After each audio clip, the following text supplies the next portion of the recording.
Good evening. I'd like to call to order the regular meeting of Tuesday, January 11th. Let the time reflect it's 6 p.m. I ask you all to rise with me for the invocation and the Pledge of Allegiance. As we begin this evening, I ask that we join together in a moment of silence in memory of St. Lucie County Deputies Clayton Osteen and Victoria Pacheco, each dying tragically at their own hand on January 2nd and 4th, respectively.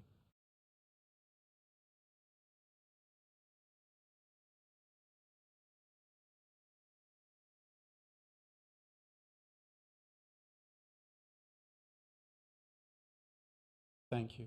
And I now invite you to join me in the invocation. Heavenly Father, only you know the burdens that people carry and keep to themselves. But we all recognize that these burdens are very real and that they can have devastating impacts to individuals and families, indeed to our entire community. In this unimaginable situation, an infant is left behind, never to know their mother or father. So, gracious Father, as we mourn this terrible loss, we pray for healing where there is pain. We pray for light where there is darkness. We pray for love where there is loss. Father, may their needs of the family be sustained through your grace. May their heartache be eased by knowing so many care. And Father, may we all acknowledge that many among us carry too much on their shoulders and in their hearts. And in knowing this, may we find more kindness, understanding, forgiveness, and love in ours. Amen. Amen. I pledge allegiance to the flag of the United States of America and to the republic for which it stands, one nation, under God, indivisible, with liberty and justice for all.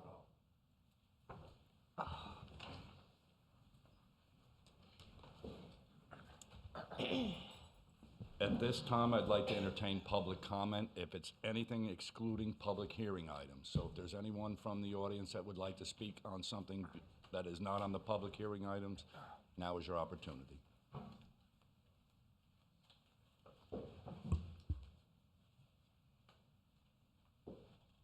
Seeing none? Wait, I think, do you have cards for people? Public comment. Yeah. Janet Murray. Is this on a public hearing item or no? It's a public, it's checked public comment. It's public comment. Okay. If it's a public hearing. Yeah, it's a Yeah. hearing, It's so a it'll hearing. be later. It'll be later, ma'am. Thank you. Seeing no one else from the public, I'll entertain a motion to approve the minutes of the BOCC regular meeting of December 7th, 14th, and the BOCC informal meeting of December 14th, 2021. So moved. We have a motion by Commissioner Second. Barth, second by Commissioner Hutchinson. All those in favor signify by saying aye. Aye. Aye, motion carries. We now have a proclamation approval, and this proclamation is January 17th as Martin Luther King Jr. Day in St. Lucie County, Florida, and accepting the proclamation is Diane Williams Johnson, MLK Jr. Commemorative Committee Chair, and Larriton McNeely, if he'd like to join her.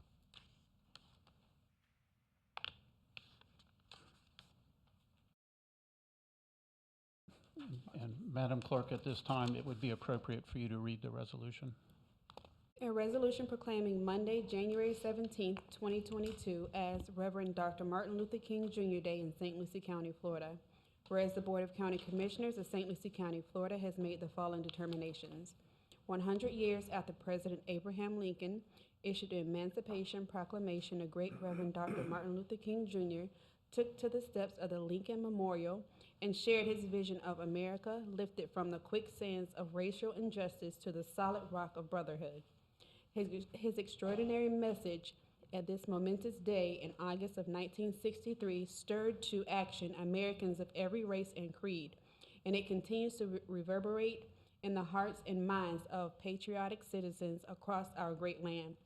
Today, as we pause to mark the life and legacy of Reverend Dr. Martin Luther King Jr., we recommit ourselves to the advancement of equality and justice for all Americans, and to the full realization of his worthy dream.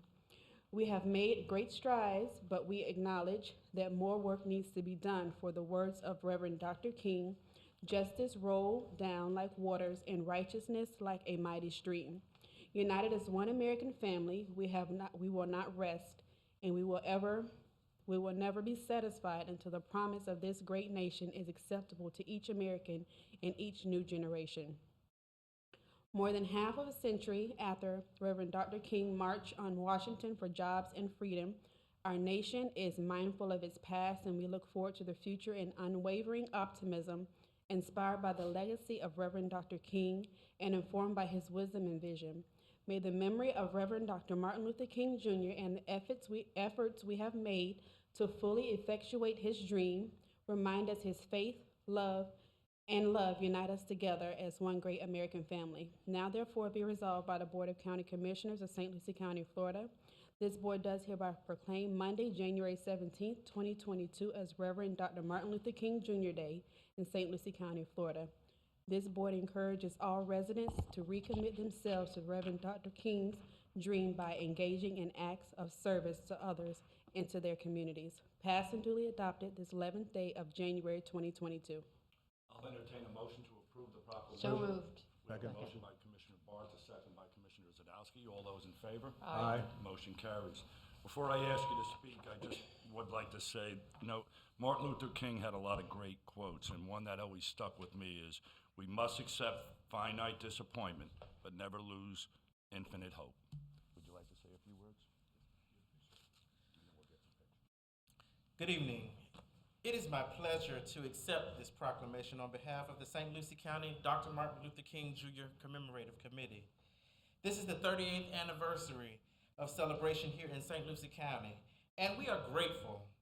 We are blessed.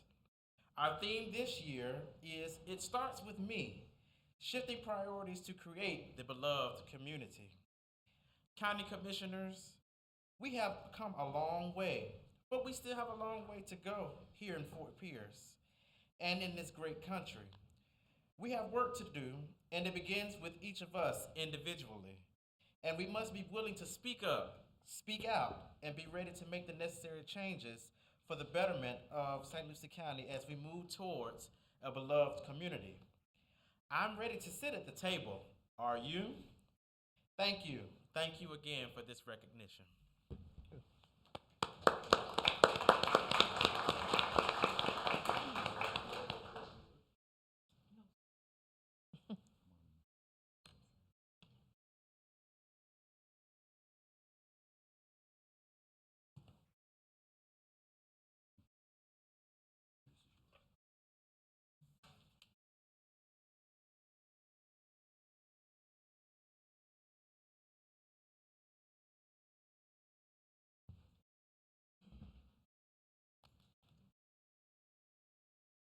Okay, next we'll move on to item 7, presentations, a check presentation from the Veterans Homeless Project, and accepting this will be, or presenting, I'm sorry, is Wayne Teagarden.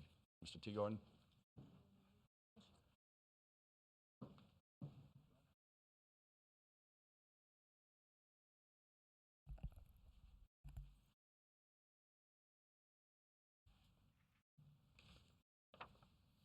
Commissioners, Vietnam Veterans of America Chapter 566 conducted a fundraiser that was targeted for the Homeless Veterans Project that the county is doing. So we're here to, Jose's back here, we want to present him a check. We were able to raise $11,000. Wow. And so it's earmarked for the Veterans Project, but we believe in it. We want it to happen. We're going to work to keep going on it. So, Jose? Sir. Check. I don't know if we need to turn around. That might work. There you go. Sean, you should go down. Okay.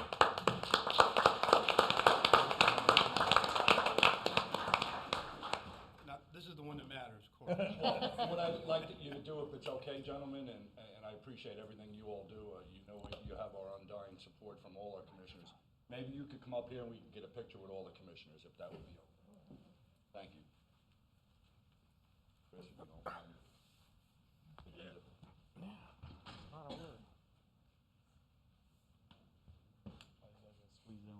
I want a hat. Tell them you gotta earn it.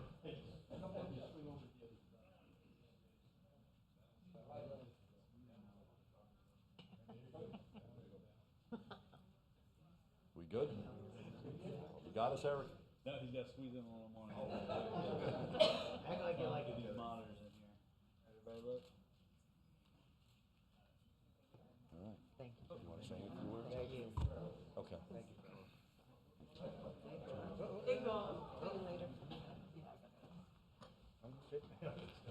I'd just like to thank this amazing organization that helps with amazing events like this, but they help us every day. Wayne Teagard and his group is the gentleman I call when a veteran needs help and I need help ASAP. Organizations like his are the ones that make us look so good and make my job easy. So thank you, Wayne, and your amazing members and the commissioners for always supporting all our missions and all our goals. Thank you, guys.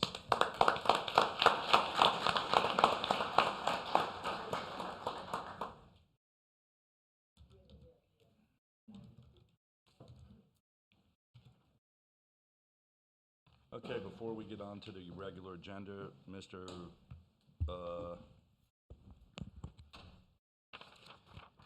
Thank you, Mr. Chair. Just for the board's information, item 10C2, which deals with an item known as DVB1 Delivery Station, has been pulled prior to the meeting and will be brought back at a later date. So that's 10C2 has been pulled. Also, there was a add-on too, correct? The vessels? Yes, and so we have two items that were added, the proclamation, which you've just heard, and then an approval for budget increase 10A2 regarding impact fee updates, working with the consultants that we have, and then 10A3 was the acceptance of the donation of two vessels regarding our artificial reefs, and you'll hear more about that later under the regular agenda. Okay, thank you, Mr. Tipton. Okay, moving on to the consent agenda. Is anything that would, any of the commissioners would like to pull for discussion?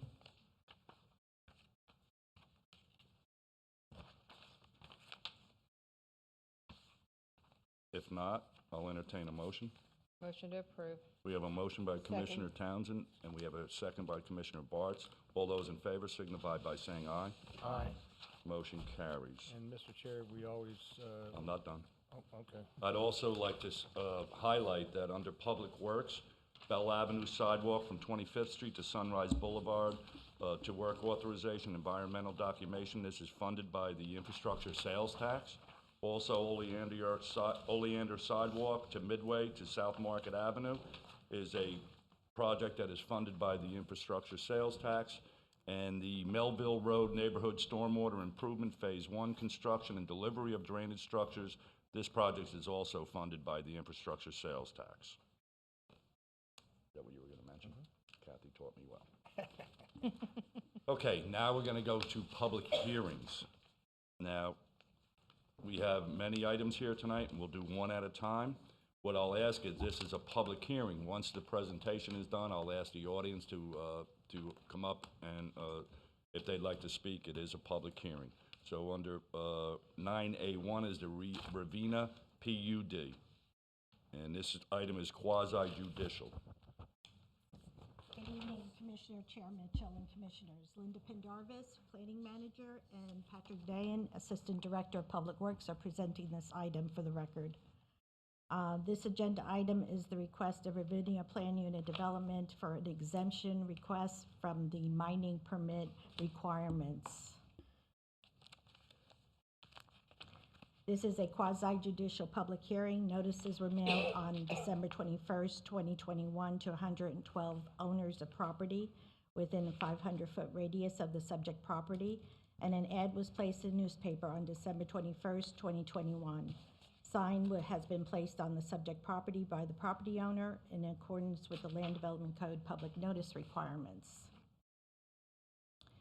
The request for the mining permit exemption is for the approved plan unit, Ravenna Plan Unit Development Subdivision that consists of 54 acres located on the south side of Midway Road, approximately a quarter of a mile west of South 25th Street. The Ravenna Plan Unit Development Site Plan was approved on June 6, 2017 to allow for 148 single-family residential units. On June 10, 2021, the site development permit was issued and approved by the county engineer to provide for on-site stormwater management and for for on-site fill for roads, houses, buildings, sidewalks, driveways, parking areas, and associated on-site development. The Ravinia site plan proposed 2 phases. Phase 1 will consist of 59 residential units and a 4.7-acre lake, and Phase 2 will consist of 89 residential units and a 5-acre lake. Approximately 14 acres is preserved in a conservation easement. To date, the developer has satisfied the applicable conditions of approval within the original development approval. The development is consistent with the standards of review identified in Land Development Code and the goals and objectives and policies of the comprehensive plan. Pursuant to the Land Development Code, any operation that entails the excavation or removal of earth off-site in excess of 100 cubic yards is required to get a mining permit. Should the materials be removed, should the materials being removed is associated with on-site development, the Board of County Commissioners may grant an exception to this requirement of a mining permit.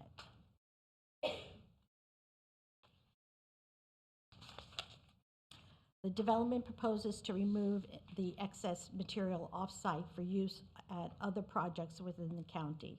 This exhibit identifies the proposed hauling route for the materials to be brought to the Crossroads Industrial Park as a final destination. Staff has reviewed the request, the existing site conditions, and supports the applicant's request for an exemption from the mining permit requirements with the proposed conditions. The applicant shall complete the final grading and stabilization of the excavated areas within 30 days of completion of the excavation stage, and the removal of excavated material under this exemption shall be performed within 90 days of completion of the excavation stage.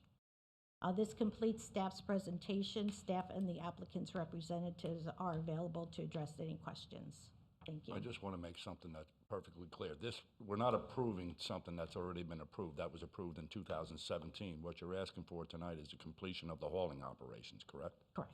Okay, just so I know that. Okay, this is quasi-judicial. I'll go down the row. And Commissioner Hutchinson?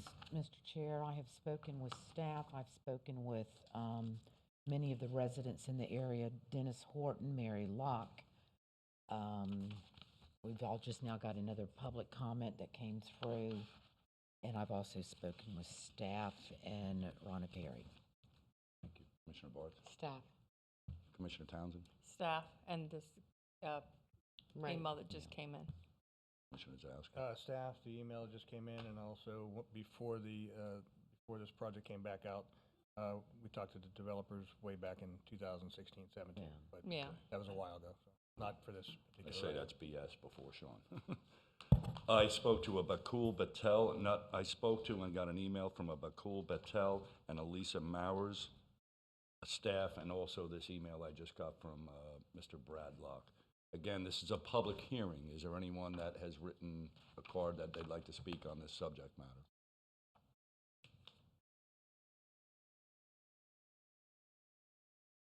Tim Harless.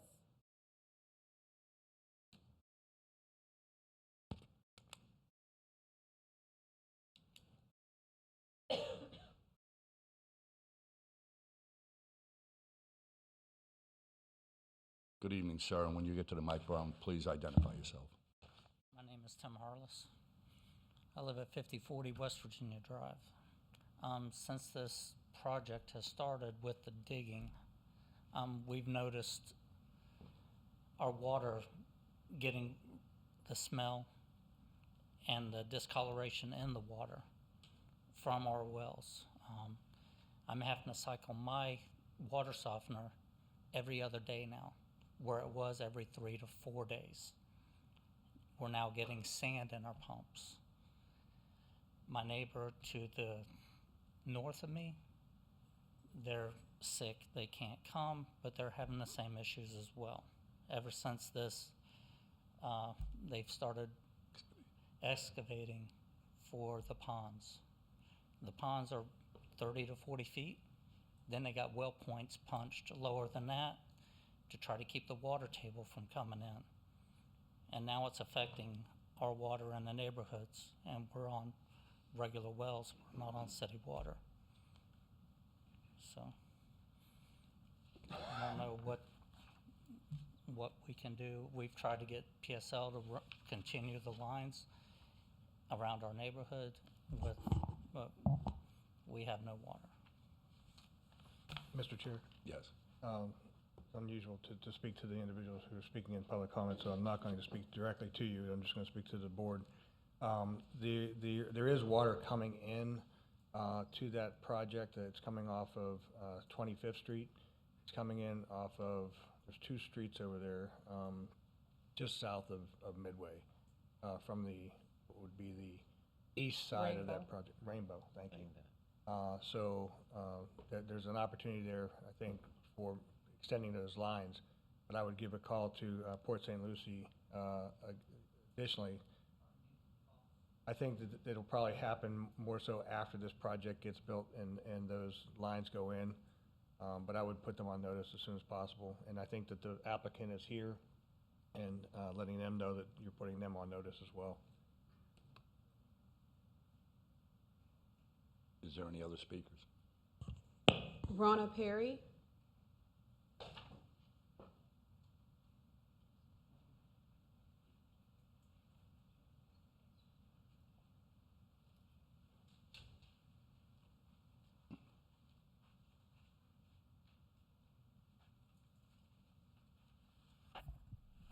My name is Rhoda Perry. I reside at 5080 West Virginia Drive, and the project manager left, so he was here.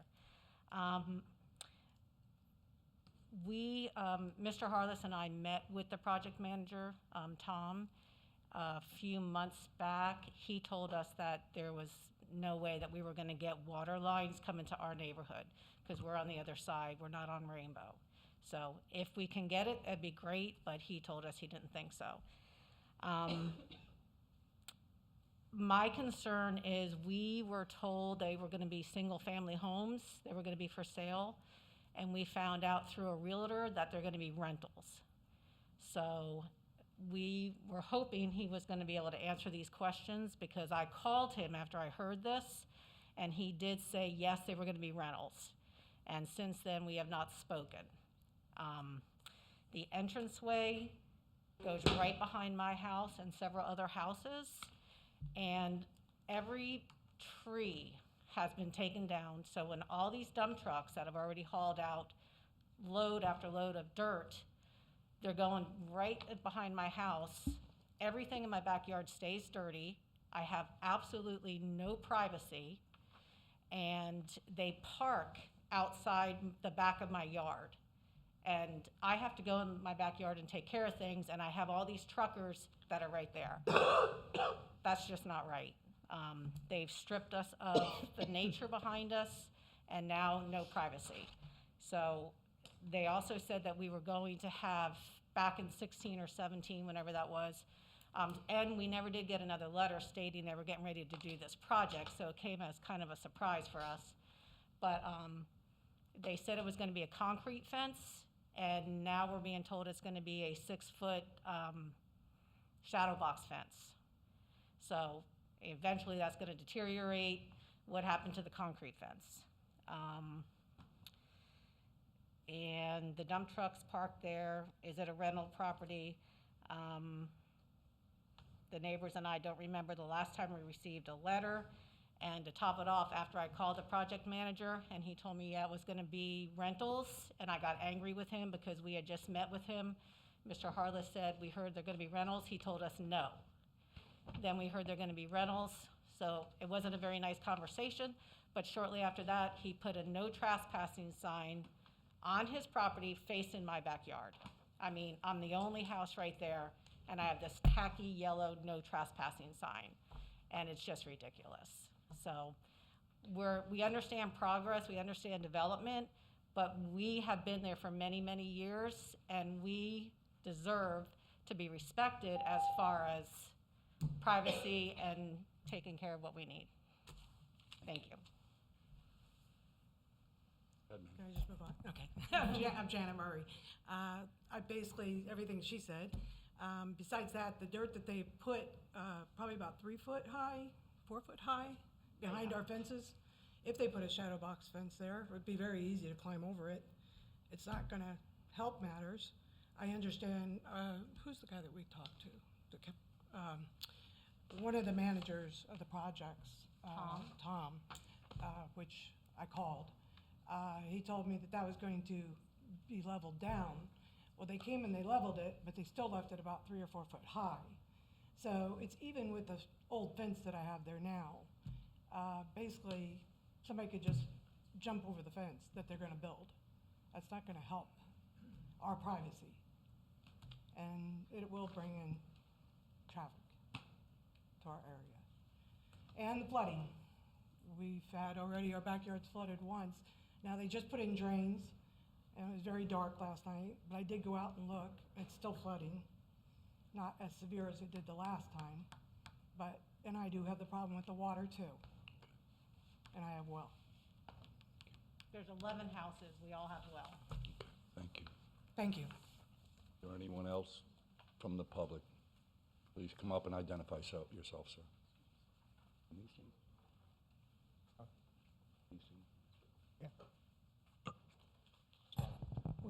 Good evening, Commissioners. My name is Dennis Horton. I live at 5385 Christensen Road. We're on the far end of the dirt road that's out there where they're building. I'd like to, for your consideration, point out a few things to see if the staff has even responded or talked to you guys about some of the things that concern me out there. One is I'm going to agree with the other people. The water has affected us because we're all on wells. I work for an engineering firm. I deal with the city of Port St. Lucie. I have talked with the city of Port St. Lucie. So for us to get water from Ravenna, there's no way, because there was never any access allowed for the water to be coming over, because we are in incorporated St. Lucie County.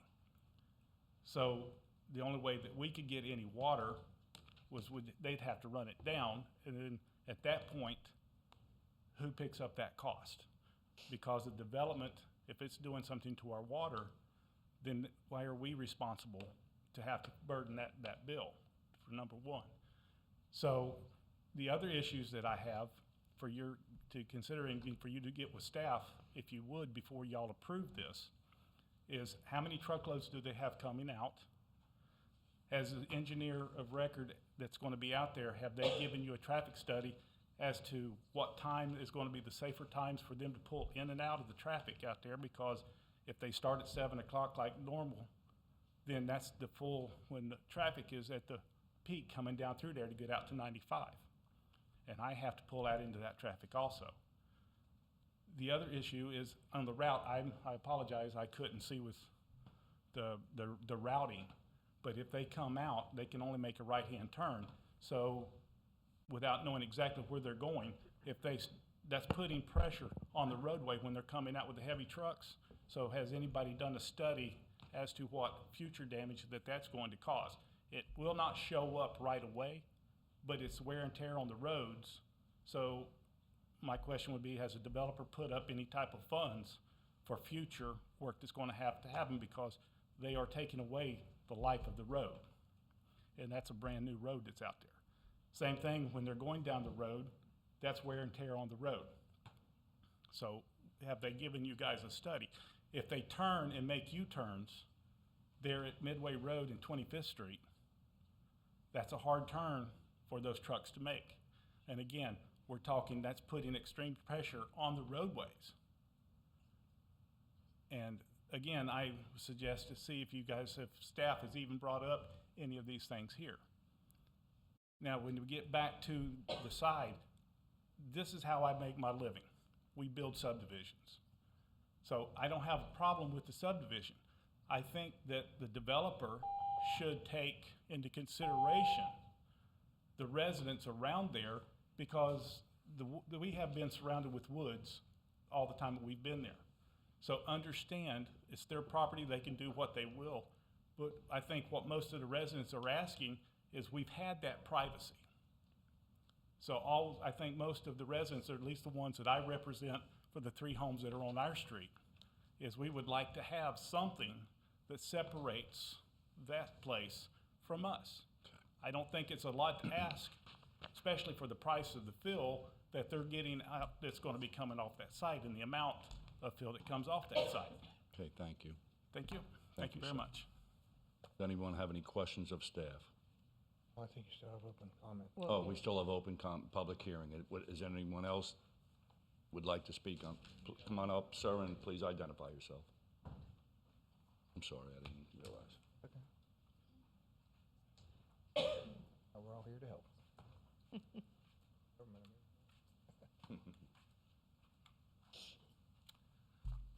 Name is Ray Harless. I appreciate you guys. I just got a question. My question is, if this started out as a single home project, how in the world did it become a duplex project? If you're putting duplexes in and you're putting them in the same piece of ground, are you not doubling the capacity for families and cars and everything coming in and out of this project? You guys ever consider that? It's important. We talked about this back when this thing first started, and it seems to me that we talked about drainage. We said, how's it going to affect drainage to these houses that these people have been talking about, this family that I've been there for years and I've grown up around them and part of my family. I've seen the effects of the water that's been in their backyards. It's about soot and everything else right down past their house. And it's not, as far as I'm concerned, the water problem it's got a lot to do with the actual water levels of these house pumps that are out there. Back years ago, before we got city water down there, our well in the front yard was somewhere around 50 to 60 feet. If you're punching wells back in, or well points and stuff down into these ponds and stuff in the back and digging these ponds down below water level, it ain't no wonder these people has got water problems. And that's a crisis in itself because they can't drink it. It's toxic. So I'd appreciate if you guys would consider them putting water in there, making it accessible for them to have water around that block, because it's going to affect everybody in that whole block. Now, I don't know what they do about sewage, but it's something that wasn't calculated into the project. As far as the dirt's concerned, the mining, that process started, and I called them on that. They were bringing their trucks in and out of Midway, around the block, around Daniel Street, back West Virginia Drive, and then coming about and going back into the project. They did some damage to the road out there, but the trouble with it is, I ain't no telling how many loads of dirt that they took out of there, because they took them out of there for weeks. There got to be accountability for that too. Thank you, sir. Something for you guys to think about. Thank you. Thank you. Is there anyone else from the audience that would like to speak on this subject matter? Please come up and identify yourself. Thank you.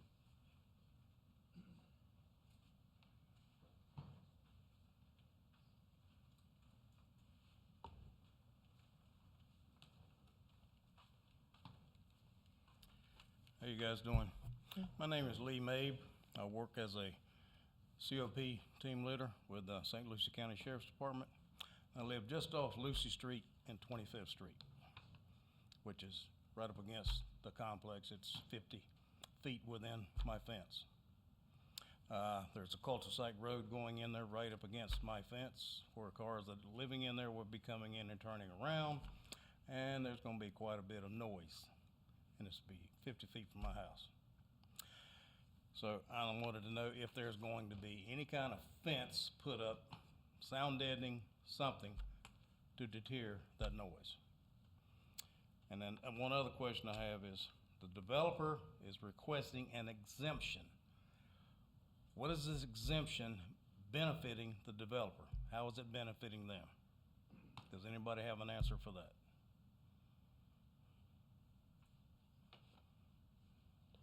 We'll answer questions after. Okay. That's my main question on that. Thank you. Is there anyone else from the audience that would like to speak? Anyone else?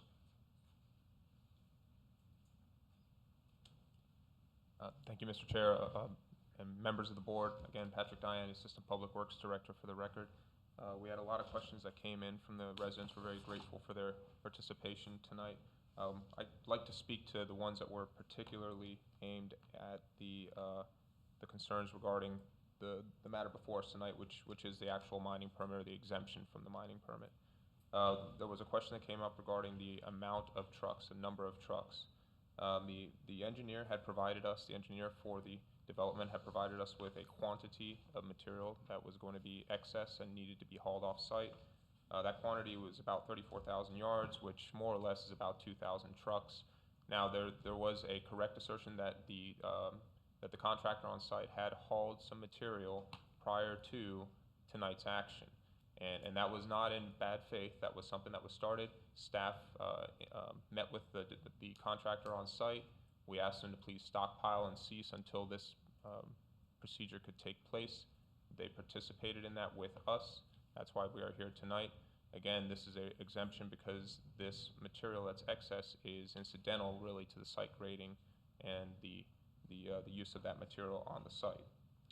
Regarding the timing of the trucks on the road, I think it's a very good question. That's something for this board to ponder.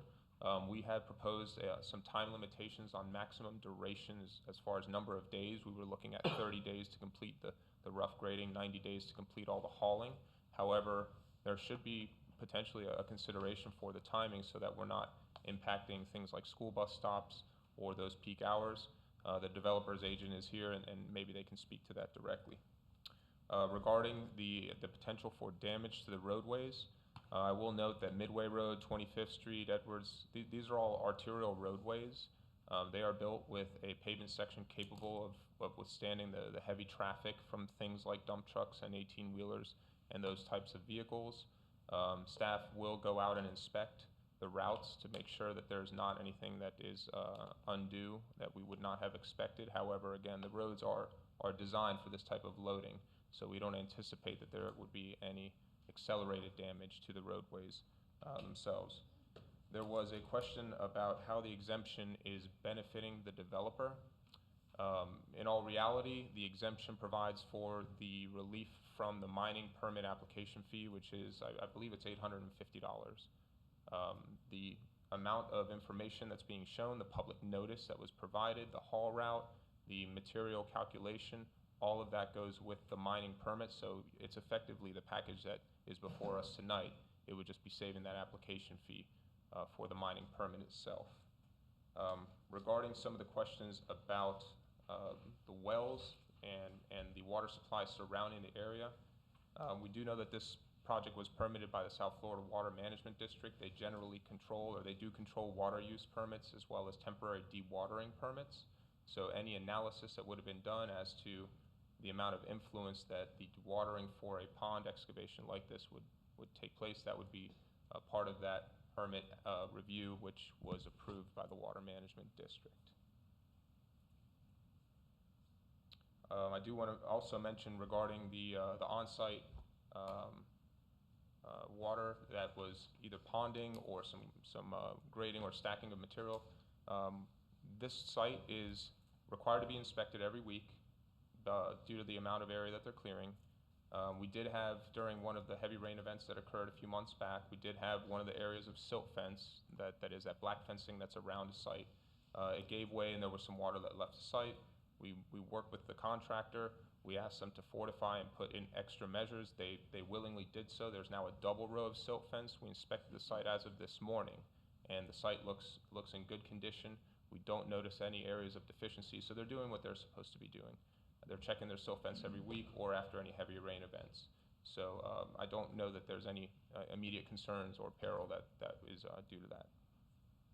Regarding any of the buffering requirements or other concerns of that, I'd like to defer really to our planning group or our environmental resource. They have the wherewithal to review those items during planning review. Thank you. Here for questions. Any questions of Mr. Diane? I'll hear both of them. Okay. Good evening. The project is required to have a 20-foot landscape buffer around it, and within that buffer, there will be a 6-foot privacy fence. I imagine the landscaping will be put in place once they have their infrastructure completed. And we could talk to the project manager here as to when those landscaping buffers will be implemented. When you say a privacy fence, what does that entail? It would be a wooden privacy fence, not a concrete wall. Any questions from the board? Mr. Chair, does that go back to the original approval? Yes. The concrete wall? Oh, Did they have an option, or did the board direct at that time? The approved site plan shows a privacy fencing.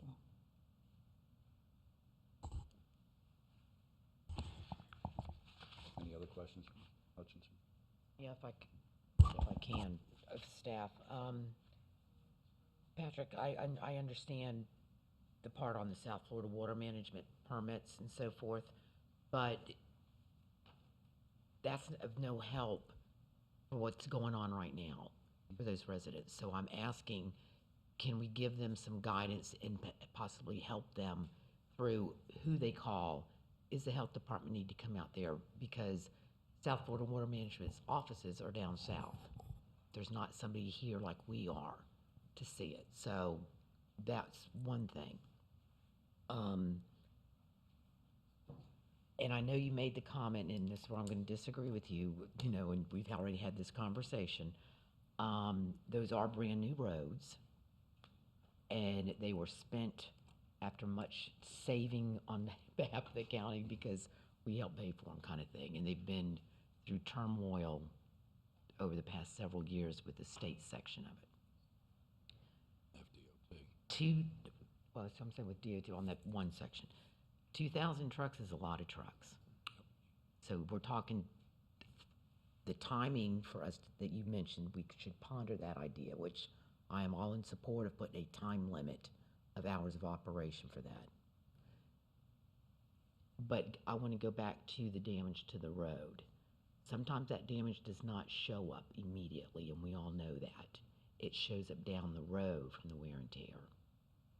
Having said that, is there anything that would prevent us from requesting and requiring to have a bond, which we've done on past mining permits, that if the road is damaged, I'm guaranteed it's going to get paid and fixed, but not on our dollar? Thank you, Commissioner. And you're correct regarding the Water Management District.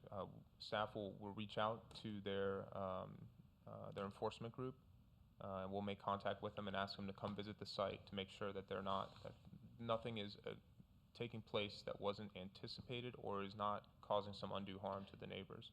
So absolutely, we will reach out to that, and we can double back with the chair and through the offices to make sure that we get that on-site inspection. And I think that should be like a first step type of thing, because it's not just meeting with the developer, it's also meeting with the residents that it's affecting. They need to see and understand the complaints that are coming in, so it's not just a one-sided conversation with just the developer in South Florida. And I see every other commissioner shaking their head yes, Yeah. so I think that's direction from all Whether of us. it's a neighborhood meeting or whatever that they have out there, so that they can see firsthand what's going on. And that needs, in my opinion, needs to be done sooner rather than later, because that is more of a health issue. You hear the board loud and clear. Thank you. Regarding the bonding, I'll ask for the help of perhaps our county attorney to identify if bonding for any of the off-site improvements that might be related to some mining and hauling is something that we've done in the past. I know we typically bond for the necessary on-site remediation for a mining permit. I'm not certain regarding the off-site. Right, if there's negative impacts potentially on off-site roads or whatever we have in the past, not necessarily in a mining context, but perhaps we have required, like a subdivision bond, you have a road bond and then you have a maintenance bond, which is usually a subset of a percentage of the actual cost of the road itself. So if we could quantify that, I think we could, if the board was interested, make that a requirement of the exemption as a condition of approval. And Mr. Chair, if I could continue along that line, and Mr. McIntyre, and that's talking just on the damages, but I also want to touch base on the proposed route, because I'm going to hit on other things. What is to prevent, because every mining permit we've ever gone through, and I think all of us remember this, the conversations of, once they're on a public road, I have no way of committing them to staying on a specific route. Correct? Well, I mean, in Well- this case, though, I think if they're asking for an exemption, which they are, I think the board has the ability to impose reasonable conditions on granting that. And if you have a particular route, if there's issues with routes, negative consequences on some routes that would be eliminated by a particular route, then I think that's a consideration that the board could make as Do part we of have the ability, and I already know this answer because we've talked about it some, but what opportunities does the board have in regards to whether we can fine them if it breaks? Because my concern is, so that the residents understand, it's not so much the developer, he can tell me whatever he wants, but it's the independent truck drivers, once they're in their truck and they're moving, he has no say over that. So, yeah, I can't do it either, but it is a developer, so it's gonna be incumbent upon him. Do we have the ability to fine them if they're not taking that route? Or do we have the ability to stop work immediately on the? Well, I think what the is stop work is probably the more appropriate remedy in this case. We could make it a condition of the exemption. If they violate it, we could stop the work. The fines would perhaps be if they, in the original development approval, if they were supposed to do X, Y, and Z and they didn't. That's a code issue potentially. They talked about, it looked like we've already answered this. There was a question about a concrete fence versus a shadow box fence, which I guess is a wood fence. And I don't, we were told that it was just a privacy fence, but if let's just say, assuming that the site plan said a concrete fence and they hadn't done that, that's a code issue, so that they could potentially be brought in front of the code enforcement board. But on the case of the route, I think the remedy would be to revoke the exemption and stop work at that point. Okay. And then it is my understanding, and this goes back to staff, that these are fee simple lots, correct? Correct. Which means would be a single family home. So is there, and my understanding is they do not turn in their HOA documents until final approval, correct? Prior to plat approval, we will require their HOA documents to be reviewed. Okay, by the county is attorney's the office. representative, that's really who I need to go to, is the representative for the development here? Mr. Chair, can I ask him to please Absolutely. come up to the mic and give him an opportunity? Right up there. Thank you. Good evening, Commissioners. My name is Thomas Pagnato. I'm a senior project manager for the owner. Okay, thank you for being here. I heard you had walked out, so I'm. I heard it too. Kind of got me nervous. I guess I want to put it on. You've heard the complaints, and you've heard them loud and clear, not just here, but even individually, I'm sure, because I get the same ones coming into my office telling me what's going on. So we're going to cut through the chase, and we're going to get down to the nitty gritty, if you don't mind. Please. Okay. I would love to see, and this has nothing to do, because we'll go back to the mining thing, but one thing special about this county, especially the White City area, is we always watch out for each other, and we always have been good neighbors, and it's rare that that's not been found. You're coming into a community that expects the same of you and the residents that will be in your place, i.e., we went on faith and trust that you would do those things and be the good neighbor. You've heard the complaints. Can you tell me and address some of these issues in your own words by being a good neighbor? Yes. To start, the houses that we're building are the exact houses that were approved when we got the developer agreement. There is no townhomes or I don't know what the gentleman called them, but duplexes. There is no duplex. It's the same 3 and 4 bedroom models that were approved. Okay, will your homeowners' docs have any reference in there whether or not they can be bought by someone who's looking to just rent it out? Will that be addressed in your home docs? I'd have to get back to you. I don't know. That's more of a question for my attorney.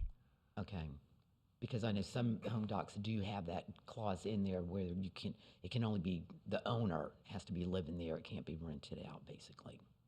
So, I mean, I think for the peace of mind in regards to the rental questions that have come up, that would be a good neighborly thing for you to at least address with the people. Well, I'll be a good neighbor and address it. At this point, I understand, and I don't expect At this point, the owner of the property has decided to make it a single-family home community, not for sale, but for rent. Oh, so it's a rental community. So it's a rental community then. It's a rental community.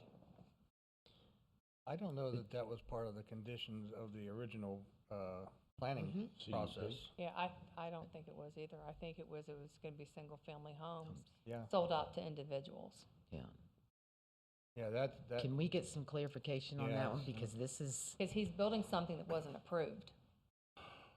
It was approved to be a single-family residential neighborhood, not a rental. Now, I don't know, here comes Leslie, she'll clarify all this.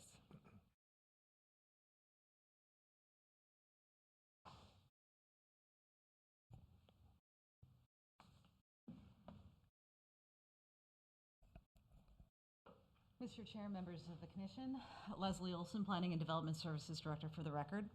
Our zoning codes speak to building type, so multifamily, duplex, townhome, single family. The kind of ownership and whether it's rented or sold is not addressed in our land development code. I thought that. wow, that just changed it. Well, no, that's why I brought it up, because I don't think we can dictate. I understand that, but that was not what was But that's said not what was, at the agreement. right. That was my point too, Commissioner Hutchinson, is I knew that our code didn't state that, but at the same time, when we voted on the project, we voted on the project with the understanding or assumption that it was gonna be a single-family residence with neighborhoods. There was never discussions of rental homes, at least for myself when I voted on it. Right. I voted on it thinking it was gonna be a single-family neighborhood. There was never a topic of conversation about a rental community, although I understand in the comp plan, we can't. No. Yeah.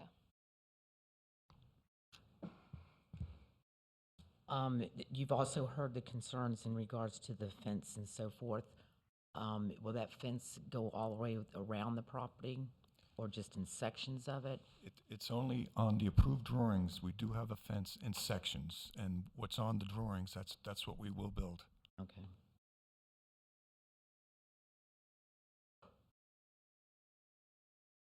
And then I know there was a complaint that came through, and I'm sure you're aware of it, was one that's in the email, but I know I've spoken with staff way back, and when it first happened was when there was damage done from the flooding prior that went over into damage to other people's properties.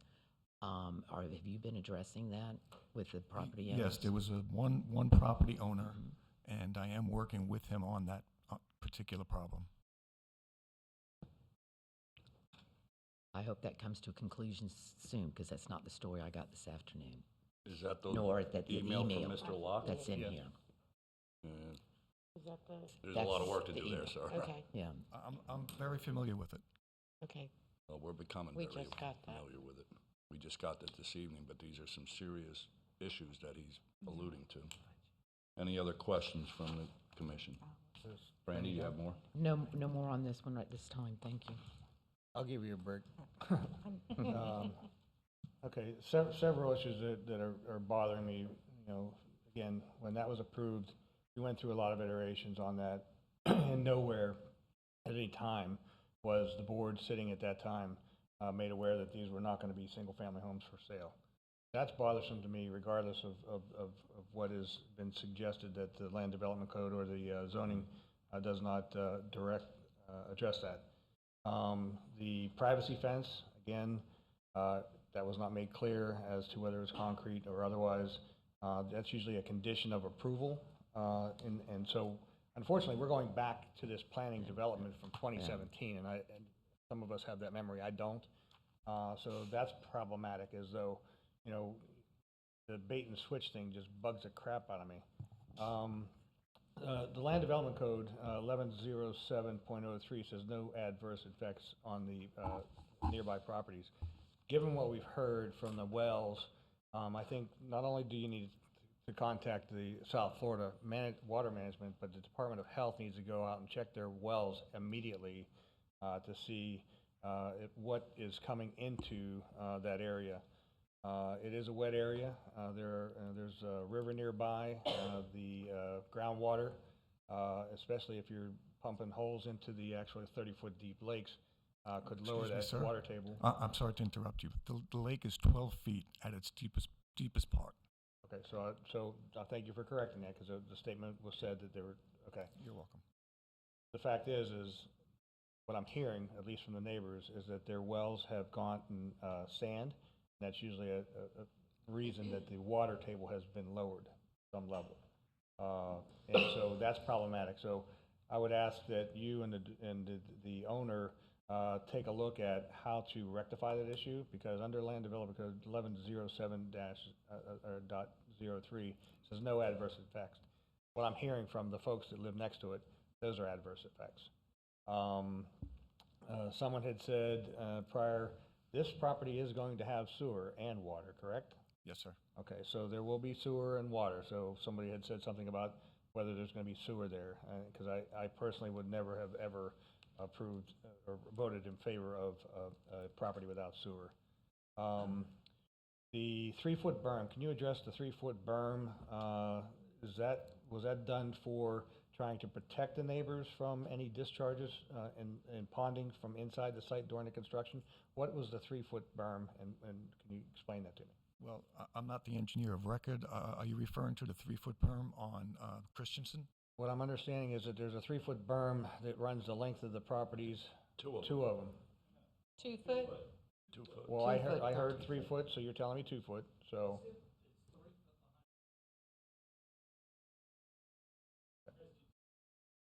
Okay, 3 and 2 feet berm. So can you address that? Why was that done? Is that going to stay there? Is it going to be the privacy fence going to go on top of that berm, give it a higher stand? Well, along Christensen, there is no privacy fence. What that berm does, I'll answer it even though I'm not the engineer. The berm, it is elevated, and there's a trough at the bottom, and that's how we guide the water into the drainage that we're installing. Okay, well, that was the question I was going for, because that's normal process for most developments. Yes. So I understand. Trucking times. Now, there are multiple schools, the high school, a middle school along there. There are also a number of... Private school right down the road. Pardon? A private school right down the road. And, right, so from that standpoint, I can't imagine that you're going to, or we're not going to approve, I can't imagine, having any kind of trucking coming out of there until after the school's buses have already delivered and picked up. So do you have a time frame on that? No, but when we completed all the force main work, a little over a quarter mile on South 25th, and we worked with staff for the hours of operation. So I would do the same thing with the trucking. Well, for me, I'm going to ask for a condition on this, that you meet with the school district to know when the buses are coming and going from each of those schools, whether the private school, the middle school, or the high school, and and I guess, I don't know who I would direct that to from our staff, to make sure that that gets done. You answered the question from single family to duplex, that was a misnomer. Okay. I would go back to the question of the bonding for the road damage or the future road damage or the possibility thereof. And I don't know, Dan, were you going to look into that before we condition this, or can we actually, some of these questions need to be asked and answered, especially with, Well, The water, I know. That would really be, the amount of the bond would have to be a public works. I have no idea what that, it would be a maintenance, sort of a maintenance bond, like just to protect in case there was damage to the roadway itself, that there was adequate funds there to fix it without having to sue the developer. Well, Commissioner, if it helps, we have 3 bonds for all the off-site construction already in place. What I'm hearing, if I may, Commissioner, Mr. Chair, we can set up the conditions such that no trucking shall occur until after the last bus stop in the AM and before the first bus stop in the PM, and however those timings work out, staff can implement that, provided the developer's agent is agreeable to that, and then we can determine the maintenance bond. We'll have to do some math on it. I really need to identify which segments are county roadways and identify really the true potential, and then get back on that. I can't pull a number out of the air right now. And that's fine, which is why I was Suppose going to go to my appropriate. next question was, and this is a Dan question, you know, the issue that's bothering them the most is the excavation and the process for the drainage components has clearly been indicated by the property owners that there's a problem with their wells. And I refer back to 110703 saying no adverse effects to nearby properties. So if in fact there is damage to those properties or their wells, or the wells are not going to be able to be utilized anytime in the future, or if there's a significant cost to them, I don't want to approve this tonight without having the Department of Health, South Florida Water Management District, and something be at least given to us as a fix to the well issue from the excavation. So I don't know if this needs to be a civil case between the neighbors and the developer, or if we can condition this or push this back another 30 days before, so we can get those answers from the Department of Health and the South Florida Water Management District.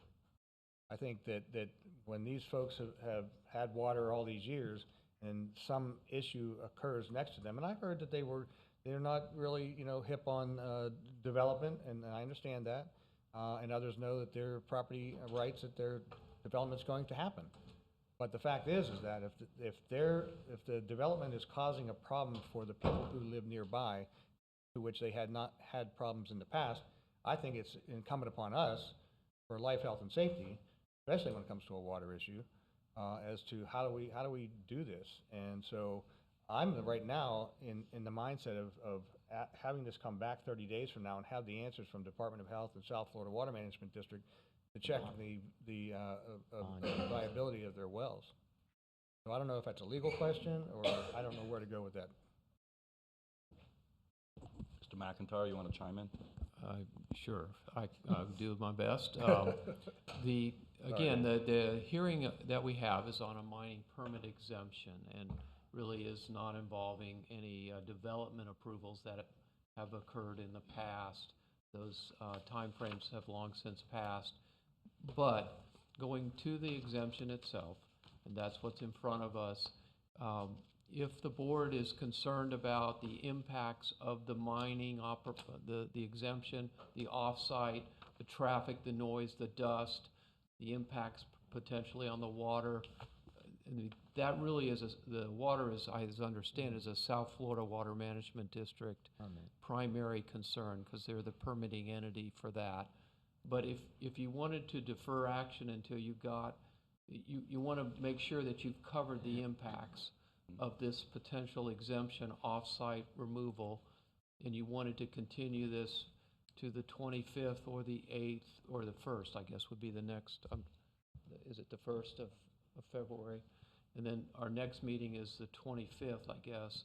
If you wanted to continue to a time and date certain, I guess you could do that under those circumstances. And I absolutely agree with you that the site plan, the planning process has been completed, but I'm focused mostly right now simply on the 110703, no adverse effects.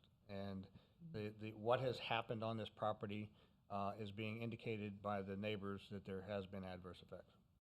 Right. Well, again, those, to the extent that there's water issues, those need to go to the South Florida Water Management District. If there's code violations, we need to turn it over to code enforcement and prosecute those kinds of things. The issue in front of us on the exemption, what we need to do is focus on the negative impacts of the off-site removal of the sand. And if there's issues there that are related to that, then we can certainly address those. If we need more time to further investigate those before you're comfortable, then we can certainly do that. Things like truck routes, hours of operation, clearly bonds for damage to roads, clearly all in play, certainly reasonable conditions as part of an exemption request. So if you want a more time to think about that, you've already directed your staff to get with South Florida, have them come out, not just talk to the developers. I heard they want a neighborhood meeting. You'd prefer, try to get the district to do that. You know, that's something that will be done regardless of what you do. But if you want more time to see how that plays out, and I think that's not an unreasonable position. And Commissioner Zadowski, I'm in agreement with you, but when you say February 1st, I don't know if that's enough time to do everything that we're asking to be done for us. So you would also suggested the 25th, and if it's the will of the board. Well, that would the be 25th is January, which is a which is worse even- thing for you. no, okay. So the next meeting in February would be the 15th? Correct. Okay. Mr. Chair, so I think that if we bring it back, it needs to come back to a night meeting, because in respect for the residents, they all work, and they need to be able to have time to attend, to be able to be here in an evening meeting. So Good it needs to point. go to February for sure, so that they can be here, because most of those people work. The other thing is, we're talking about the mining part of this, which is what we're here for tonight. So I think I'm not comfortable voting on this either, because I know, like Commissioner Hutchinson, everybody else, it's gonna have an effect on the road. That's common sense. The weight, the dirt, the trips, it's gonna impact the road.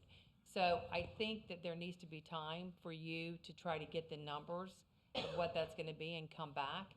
And that conversation needs to happen, and the developer needs to have that conversation also, because the bond needs to be put up front for what the impact on the road is gonna be. And it shouldn't fall back on the taxpayers to be able to fix a road because of a development. The developer needs to be held accountable for the upkeep of that road for their project. So again, it's hard, because I'm sure all of us right now, we would probably not approve this because of the information, but we're here to talk about the dirt tonight. So I think the best thing to do, I'm comfortable with, is giving Patrick 30 days is what it's basically gonna be.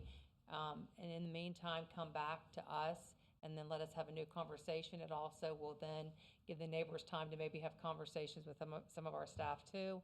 Maybe some more conversations with Port St. Lucie Utilities to kind of follow up to see a time frame of utilities, if they're gonna come through there, to offer that to them as well. And I'm comfortable making a motion, actually, to just put this off and bring it back in February at the night meeting. And what date is the night meeting? It is, Well, the night meeting is the 1st. The 1st of February, or We if you have wanted enough a little bit longer, it would be so the probably March meeting, 1st of March then. March meeting. That way they have time. Bring it back in March. Okay. March March 1st. Commissioner Bartz? That would be March 1st. at March 6 1st. p.m. March 1st. So, Mr. Chair, if I could just ask Patrick, you know, what would actually happen if a mining permit were required? What would be the process of actually having a mining permit required? I don't know if that's you or if it's Linda. Besides the going to the state jurisdictions agencies to get approval, they would also need to get a mining permit through the engineering department and a conditional use permit through Planning Department. Currently, our mining permits as a conditional use would not be allowed in this plan unit development. So we'd have to look at the code as to how we would address that. This zoning district is a plan unit development, so we would need So to. that sounds like an impetus to secure support from the developer, because quite honestly, all these folks are asking for is just to be treated fair. And so, you know, if this comes back and these issues haven't been resolved, if we ask for a mining permit, that's going to change the whole dynamic of what you guys are trying to do. Now, we've approved the site plan, we've approved that process of it. But here's a situation where our job is to protect life, health, and safety, and that's what we do every day of the week as commissioners. And here's a situation being presented to us that the residents feel as though, and they have indicated, and I wouldn't expect them to tell me a story that wasn't true, and that is that their wells have been impacted. And so here's an opportunity for us to find a positive outcome, for you to be, as I think I heard someone say it before, a good neighbor.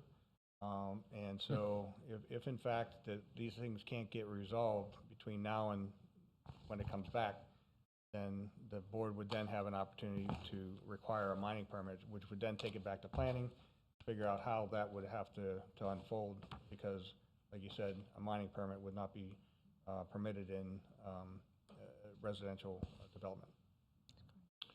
Okay, thank you. Commissioner Bartz. Just actually very small, because you guys have said it all, and I'm not going to repeat it all.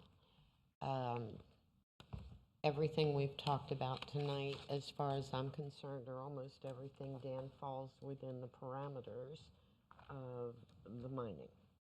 So I think that that's important. The only thing I haven't, Dan, you probably would be the one to answer, is if, Patrick, you want to set the timing up, and that's a broad statement, who polices that? How do we know that those trucks aren't, because it may not be conducive for the business to run when we want it to run. So you have a truck that goes, yeah, I'm getting out of here at 7 a.m. It doesn't matter that the school doesn't run until 9. Right, it would be complaint-driven, presumably, or we would have to make a conscious decision for our inspector to be out there during, doing spot checks or regular checks on the construction schedule. They're already out there once a week. So, I agree with you, Commissioner Zadowski. We've got to look at the water issue. And this has been said, but I think a big part of the problem is the fact that there hasn't been good neighboring going on. And don't know, how you guys do business elsewhere, but we are very cognizant of our neighborhoods, our residents, how we treat them. I know there is more than one side to a story. Unfortunately, there may be another side. However, there are a lot of people that are lodging the same issues. Water being one, the sand in the tanks. It's all about being a good neighbor. Again, you're telling us that you are working with the gentleman who had the problem with the pond, who we just heard from at 5:58 this afternoon. So for him to submit 2 minutes before our meeting starts gives every indication that you're not working together. Again, I'm not going to get it. I'm not going to get into an Our argument. last meeting. Sir, you're not to answer. She's just making a statement, sir. So I'm not going to debate with this, but I'm going to say that we need to be good neighbors. And those are the things that we do. I get it. I know that we've lived here for a long, long time. Development is going to happen, whether we like it or not. I see it all over. I had no development in my neighborhood, and then all of a sudden, overnight, I had it everywhere. So I get it. But again, when you are coming in to do the work, you are, although maybe not physically encroaching on that neighborhood, you are encroaching on the neighborhood. So listening to them, being a good neighbor will get us and get us a lot further. So that's all I have. I'm sorry. Mr. Chair, I'm just going to be real quick. Could I ask that staff, when they bring this back, which I'm all for doing a continuation if that's how we need to pull this off. You've heard some of the comments from the board, issues with the road maintenance and so forth, but also the dust. So I would like to, whether it's a mining permit or not, it kind of is. And I understand without having to go through a mining permit, we have the exemption available for smaller, if you will, from what everybody considers a big mine to be. Having said that, though, I think it needs to be, at least from the staff, bringing back so that the developer and the neighbors and the board know that we're not adding conditions additionally, that all these things be put in there to the next one, including dust, and treat it just like it was. You're going to have to water down those roads when that dust starts flying. That's been brought up. And I can tell you with the winds blowing and so forth, it's out there. So I would just hope that when the staff does bring this back, that all of those details are in there so that we can move forward. You understand that, Mr. Diane? Mr. Chair, members of the commission, absolutely.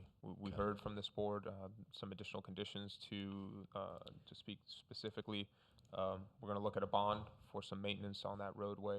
We're going to look at some additional conditions to make sure that dust abatement and other types of off-site tracking are controlled. We're going to make certain that we make contact with the developer's agent, Department of Health, the Water Management District, and the residents to make sure that the concerns are being addressed and get everybody together on the same page to understand what is actually happening.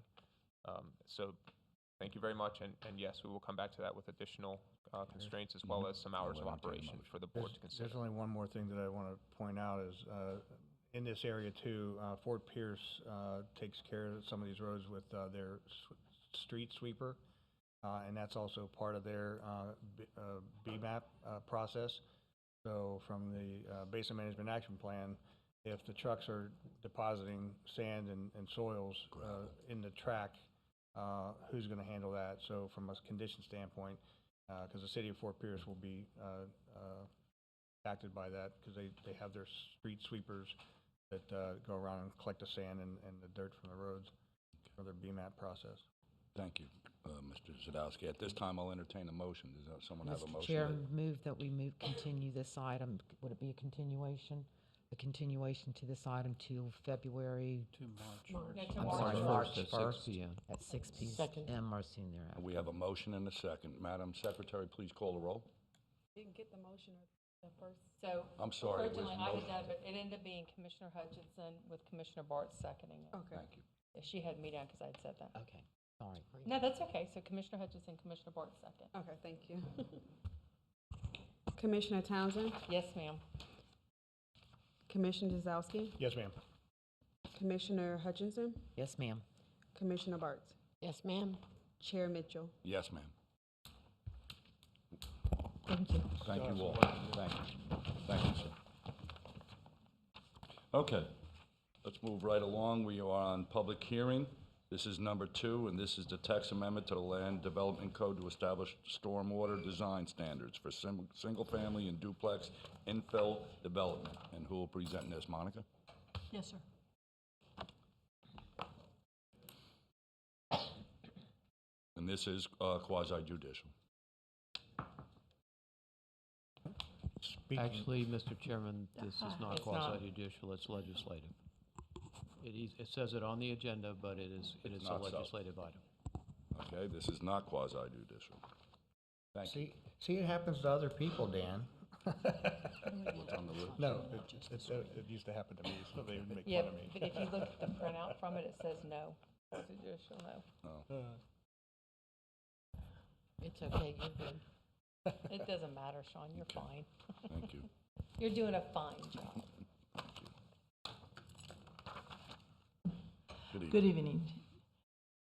Chairman Mitchell, Commissioners, for the record, my name is Monica Graziani. I am the manager of the Building and Code Compliance Division. I'm before you this evening to present a staff-initiated text amendment regarding stormwater grading requirements for infill development on single-family and duplex homes. The public notification was done in accordance with the law, and it was published in the newspaper on December 26th. Why do we need this text amendment? Well, we need it for various reasons. One is we are seeing more frequent rainfalls. We have homeowners that are frustrated because their yards are inundated and retaining floodwaters from the more frequent rains. It makes their yards unusable. They're muddy, creates a public nuisance because when you have standing water, you get mosquitoes and other types of critters. So what is the issue with infill development? Well, first of all, infill development doesn't have a master stormwater drainage plan, unlike a new subdivision does. There's the difference, the key difference.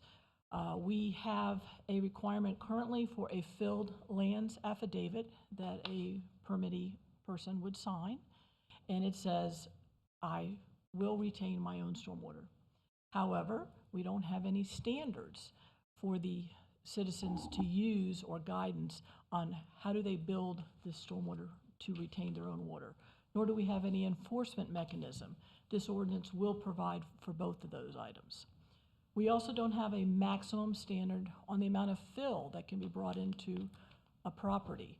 We're seeing 5 and 6 feet of fill brought onto a property, and we can understand people have concerns about flooding. They don't want to be flooded. They think, I'm going to go way high. But then that impacts the adjacent properties, and severely. And lastly, we all remember 2020, we had 22 inches of rain above norm. And my division got quite a few, as did other divisions in the county, complaints, but ours were related to infill development.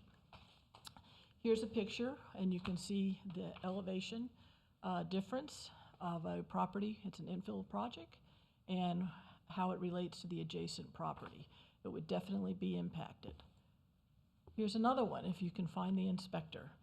And you can imagine the panic in the adjacent property owners when they see this come in and it's right next door to them.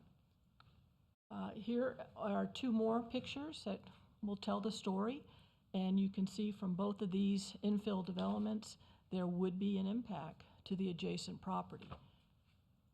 The proposed regulations are going to provide for a do-it-yourself formula that the applicant does not have to retain an engineer unless they choose to do so. They'll provide they can figure it out. It's self-explanatory, their impervious surface coverage. And when you fill out this formula, you'll be able to come up with the size of the swale you need. The typical swale will be 1 to 2 feet in width, 6 to 12 inches in depth. This is not going to address the 500-year storm. This is your day-to-day rainfalls that we have, and it will eliminate or minimize the impacts to adjacent properties. We are proposing a one-time exemption for accessory structures, so if they want a shed or a detached garage, they would not have to provide the additional attenuation. We're going to require roof drainage, and by that I mean storm gutters. And also there will be a maintenance requirement and a final inspection prior to CO. Excuse me, my voice is very raspy.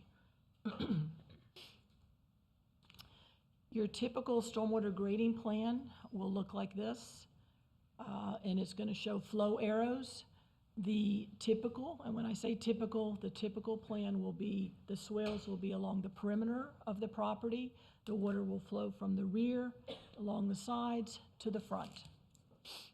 And that's what we're looking to do. The data that they will need, because we did not want to increase the cost of housing in St. Lucie County, they can get from their survey that's required as part of the permitting process. Here are a couple pictures of adjacent properties to infill development, and they are being flooded. The Planning and Zoning Commission unanimously approved this text amendment. Thank you very much. They did make a few recommendations, and those recommendations have been incorporated into the ordinance. It was to allow for other types of stormwater conveyance systems if there was such as a canal system. Also, they wanted to mandate a gutter system. And also that they came up with an excellent idea that if someone wanted to come in with an excess of 36 inches in fill, it had to be designed by an engineer, and they would have to provide for additional attenuation. Mr. Chair, Go ahead. Monica, get Yes, back sir. to that one. Can you give me more information about types of storm conveyance systems such as canal systems? Because my fear is that someone's just gonna cut a canal and send the water somewhere else that may not be permitted, because we don't have a permit for this, right? So they don't have to have an engineer. So my fear is that, and I've had it in my district, where someone took their backhoe and just cut a line and sent it into the, I think it was Header Canal, and it just went straight into the lagoon. Well, So- I think the intent of the Planning and Zoning Commission was if there was an existing canal and they wanted the option to use that, they wanted that ability, but that would require permits from the regulatory agency. Okay. So our team would look at that and make sure that whatever required permit, whoever the district is, or the local jurisdiction, that there would be an approval That's before important. they could do that. That's important, because if they're just conveying water to some other place, and we've had the situation in Lakewood Park, just when, you know, we were doing our own system, we had to take care of the properties downstream before that system could be created. Okay, thank you, Mr. Chair. Yes, sir. Any other questions? Oh, wait, I'm not you're done not yet. There is a letter of support from the Treasure Coast Builders Association, also the Public Works Director, Assistant Director, and the new county engineer have recommended support of this ordinance. And also, this is not an uncommon regulation. It is basically everyone on the Treasure Coast has it, many other places nationwide, with the exception of the city of Fort Pierce. Requiring an engineer? They all require engineers. We do not. It's an option if you want to, but we are trying to do, you know, a do-it-yourself type of program. Understood. And I'm looking for staff for the board to approve this recommendation, and thank you. Any other questions? I have a question. Go ahead. We talked about this, Monica, so I just want to kind of put it on the record. So, as you know, the health department with their drain fields are different than the house pads. Sometimes, depending on the water table, the health department's going to require something more than 3 feet. So is there going to be an exemption for the drain field area? Or what are we going to do about addressing that? Because I'd hate to have this go through and then somebody come in and then the drain field need to be higher than 3 feet, and then it's going to stall a permit or something. So are we going to have exemptions on drain fields in case they need to be higher than 3 feet? Or if the drain field needed to be replaced from an existing drain field and they need to go up because a lot of the drain fields that are older? The way we drafted the ordinance is they shouldn't need an exemption for the drain field. However, if they want it to go higher, they would need to provide, well, actually, they would need to lower it and provide a grinder pump. So we have a provision that addresses that issue. But what we see is a lot of the plumbers, because I also consulted with the health department on this ordinance. Okay. And, you know, and we thought it was them driving the height of the fill, and it's not. It's the plumbers that are coming in and saying, you know, because they want it to flow this downhill. And That's how it doesn't. flows. It does. But it doesn't need to be as high as they're making it. Yeah, well, and that's true because a lot of the residents can't afford grinder pumps, so they just go up with a higher drain field, and the natural gravity of the flow is why they have the raised drain fields. because it's not as expensive as a grinder pump. So that's why I just asked that question. Yes, ma'am. Okay, thanks. Any other questions of Monica? Seeing none, what's the will of the board? Oh, this is quasi judicial. It's a public hearing, you have to No, open a public hearing. No, it's not remember? Oh, yeah, I was just told that, thank you. Public hearing. It's a public hearing, open it up. Public hearing, is there anyone in the audience that would like to speak on this subject matter? Close it. Seeing none, I'll close public comment. Chair, move staff recommendation approval. Second. We have a motion by Mr. Chairman, this is the first of two public hearings, right? Yes, So sir. The staff recommendation, which is the motion, to would be authorize the scheduling of the the second public hearing, and that would be Tuesday, February 1st at 6 PM or That's soon correct. thereafter. Okay, Got that? so it'll be the same motion, but the motion will be to. Yeah, the motion would move be to to the move second. staff For the recommendation, second which is public to hearing. proceed with the second public hearing. Everybody's on board? All those in favor? Aye. Thank you, Monica. Thank you. Okay, number 3 is a comprehensive plan amendment, East Coast Water Supply Program.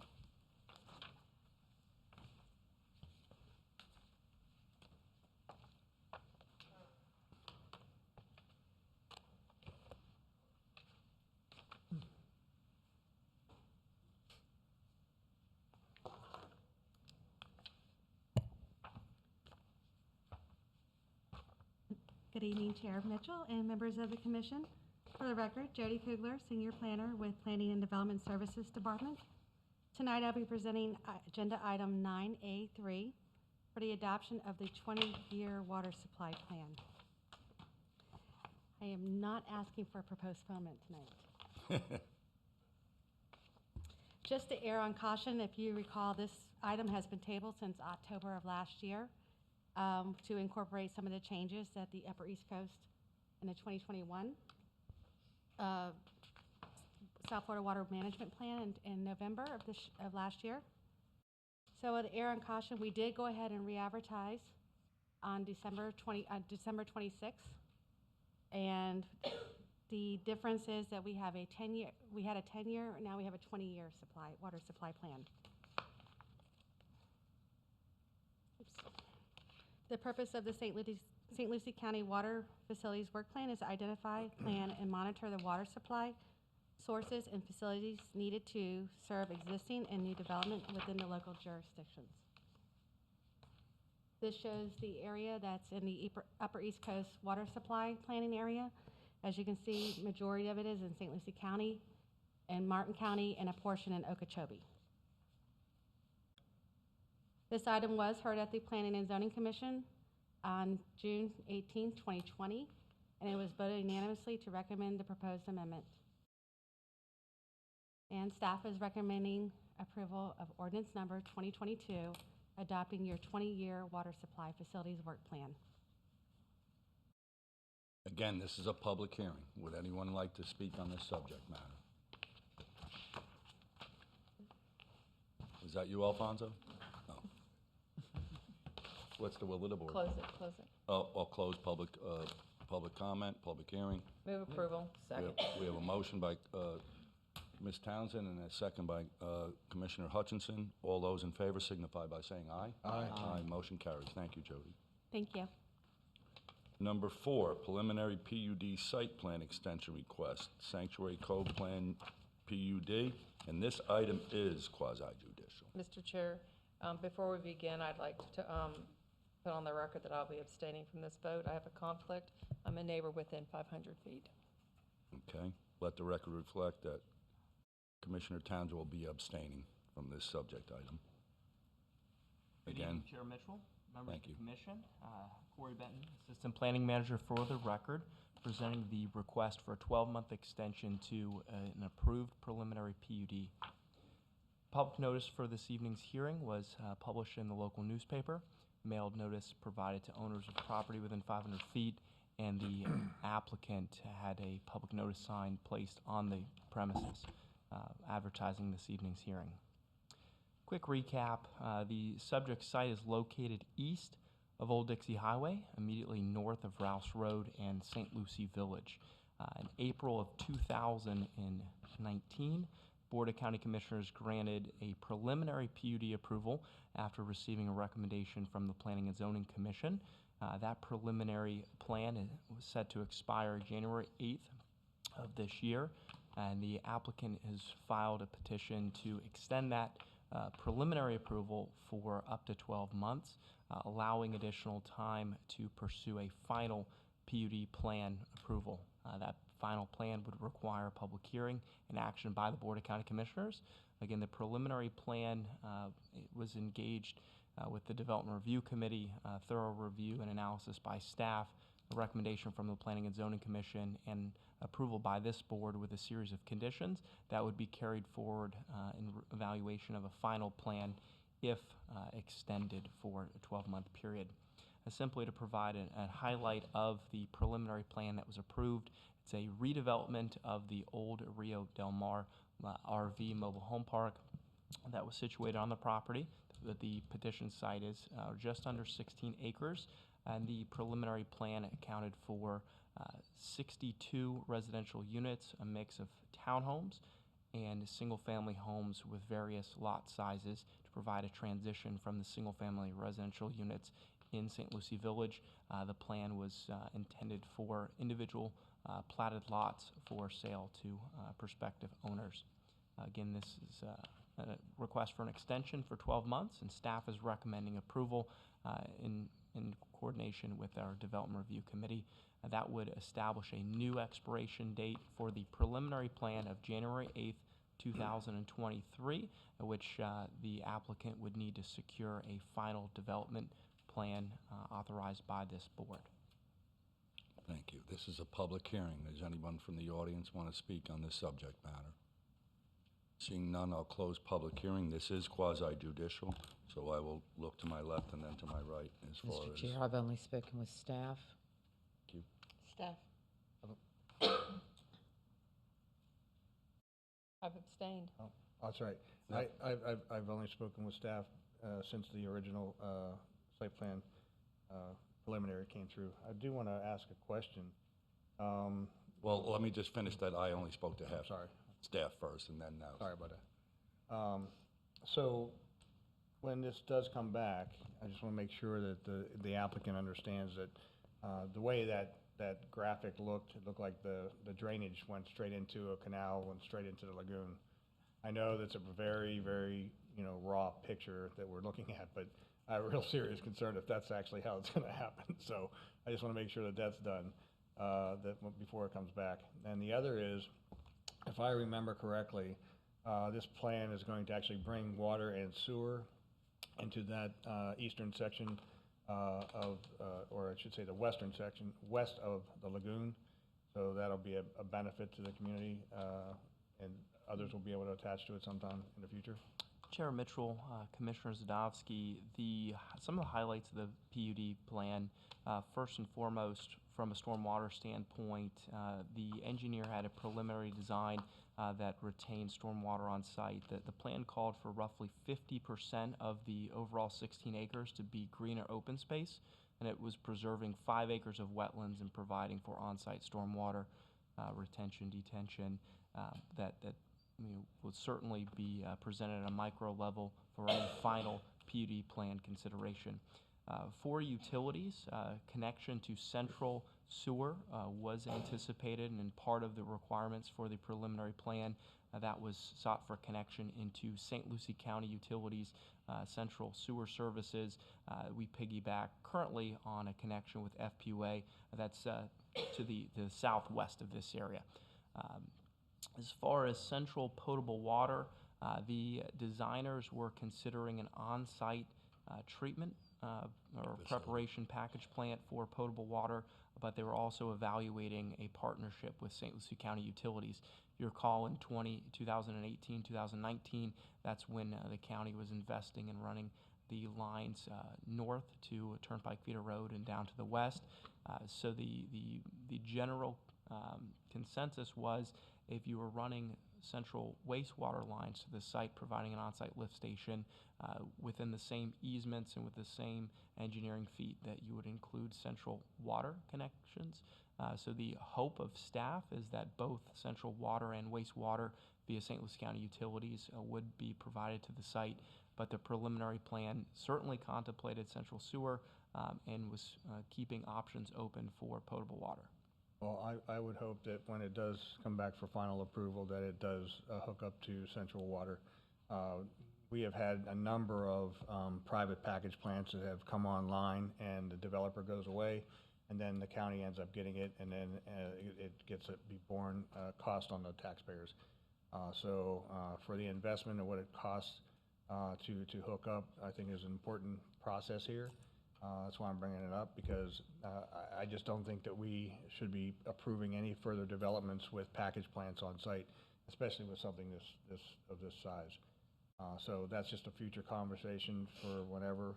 But other than that, based on that conversation and based on the future drainage project being more substantial and the set aside, if you're ready for a motion, I'd move staff recommendation. We have a motion and a second. All those in favor signify by saying aye. Aye. And let the record reflect that Commissioner Townsend abstained.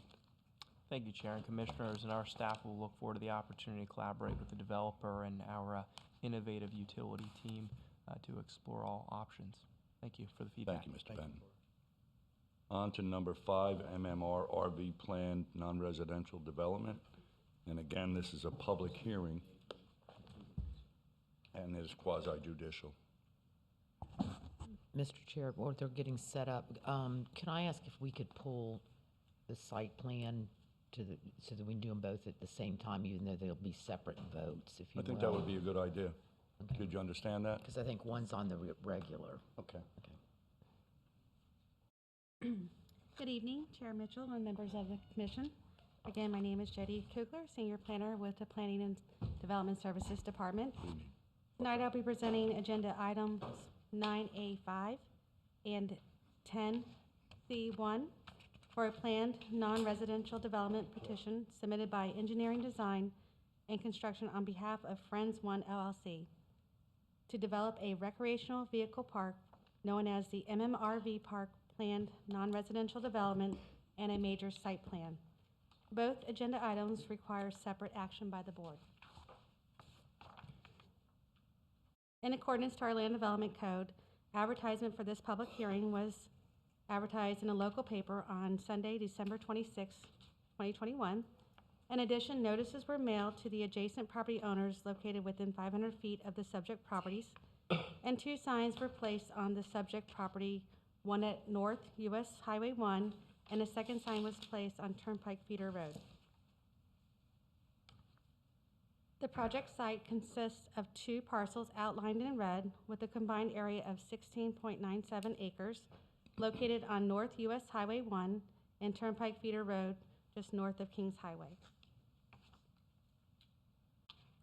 The future land use designation is commercial, which is a compatible use within the Commercial General Zoning District. On September 28th, this board of 2021, this board adopted an amendment to the Land Development Code to allow residential vehicle park zoning district as a permitted use on properties classified as commercial. The subject parcel is designated by the Commercial General Zoning District. The adjacent zoning designations include Commercial General to the north, east, south, and AR1 zoning district located to the west. The proposed development is consistent with the supplemental standards in section 7.10.16 for recreational vehicle parks. The site includes 80 RV sites, as you can see outlined in purple, on the parcel east of the Turnpike Feeder Road, with the western portion entirely dedicated to preservation and open space. A 25-foot landscape borders on the north, east, and west edges of the site for privacy and noise attenuation from adjacent traffic. Additionally, an upland preserve and landscaping very width located on the east and north boundary. A 20-foot buffer is provided to the south adjacent to the existing mobile home park. Community amenities include a pool and a clubhouse inside the southern edge of the RV park site, with recreational area in the southwest corner Detailed designs these common areas along with analysis of all proposed buildings consistent with the county's community architectural standards will be reviewed with the final PNRD site plan. The 6.41 acre parcel to the west of the Turnpike feeder is not proposed for any impact and therefore is being designated to count towards meeting open space requirements, while the 10.56 acre parcel to the east of the Turnpike feeder is proposed for impact for the construction of the RV park. The primary access will be from North US Highway 1 and a proposed unpaved stabilized emergency access from Turnpike Feeder Road. The typical RV sites measure from 60 feet by 105 feet. This is the overall view of the major site plan depicting the access points. The main entrance access will be from US 1 and proposed stabilized access emergency only from Turnpike Feeder Road. The emergency access will be gated and signs posted as an emergency vehicles only. Public notices were mailed to adjacent property owners, about 13 notices, and the Planning and Development Services received no responses. The applicant held a neighborhood meeting regarding the subject petition on August 12, 2021 of this year, and no neighbors attended.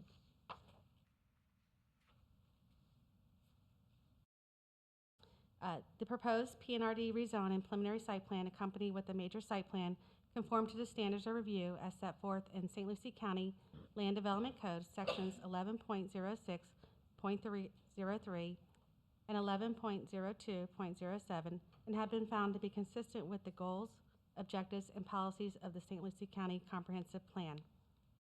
At the November 18, 2021, the Planning and Zoning Commission voted unanimously to forward a recommendation of approval to the Board of County Commissioners. Staff recommends approval of the proposed non-residential development and preliminary site plan and accompanies major site plans subject to the following conditions.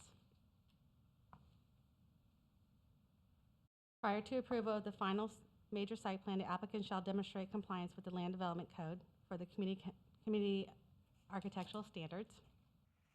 Recreational sites, vehicle sites shall be for rental only, no sale of individual sites is permitted, and the length of stay of each rental site is limited to 180 days in accordance with the Florida statute. Thank you, and this concludes staff's presentation, and the applicant is in the audience with us as well. Again, this is a public hearing. Is there anyone here in the public that would like to speak on this subject matter?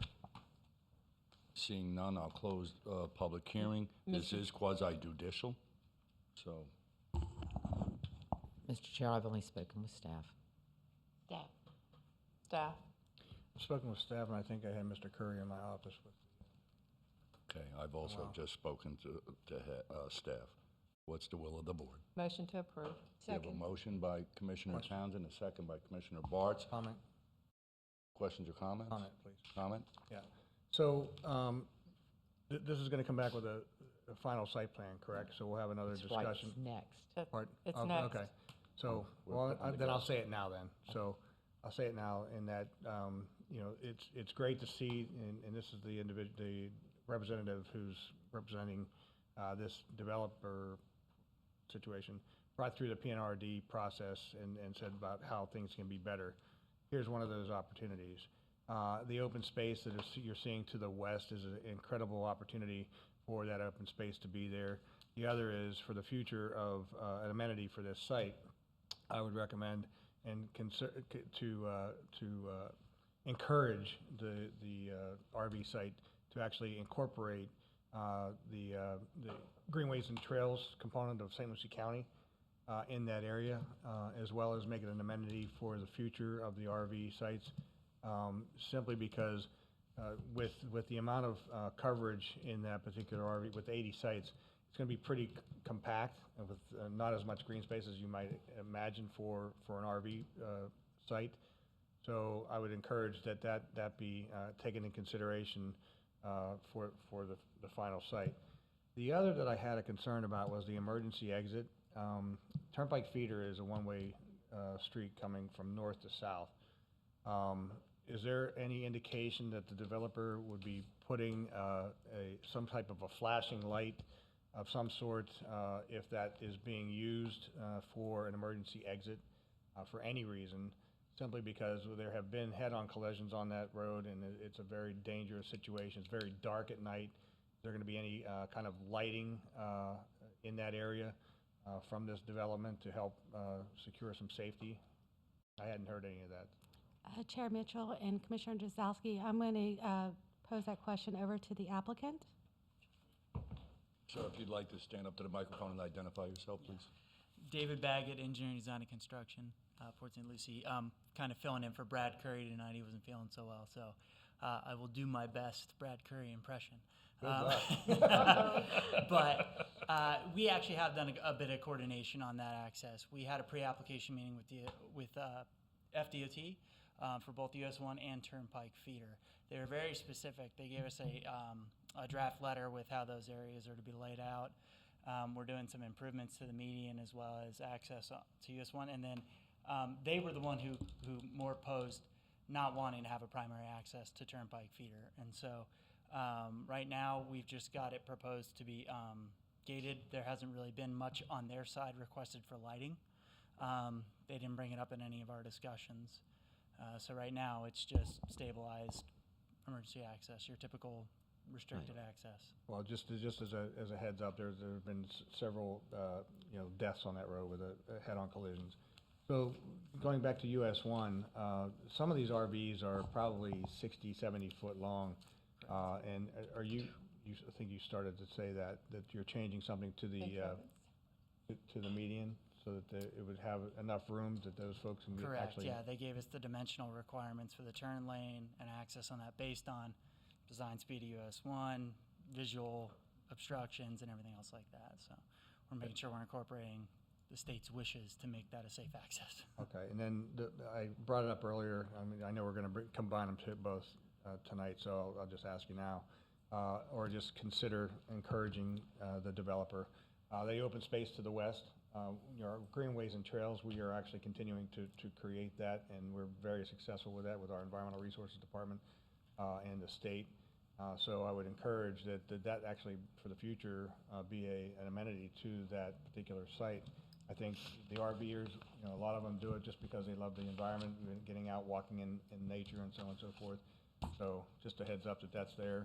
Just wanted to point it out if you hadn't known it.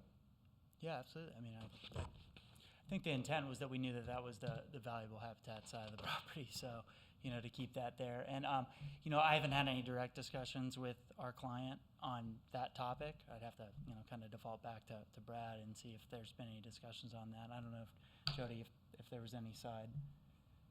Chair Mitchell and Commissioner Zdowski, if you notice on the west side, where I'm pointing to the arrows where the dotted dash line is along the conservation easement area, this is the extension of the greenways trails. Okay. Oh. There you go. There you go. All right.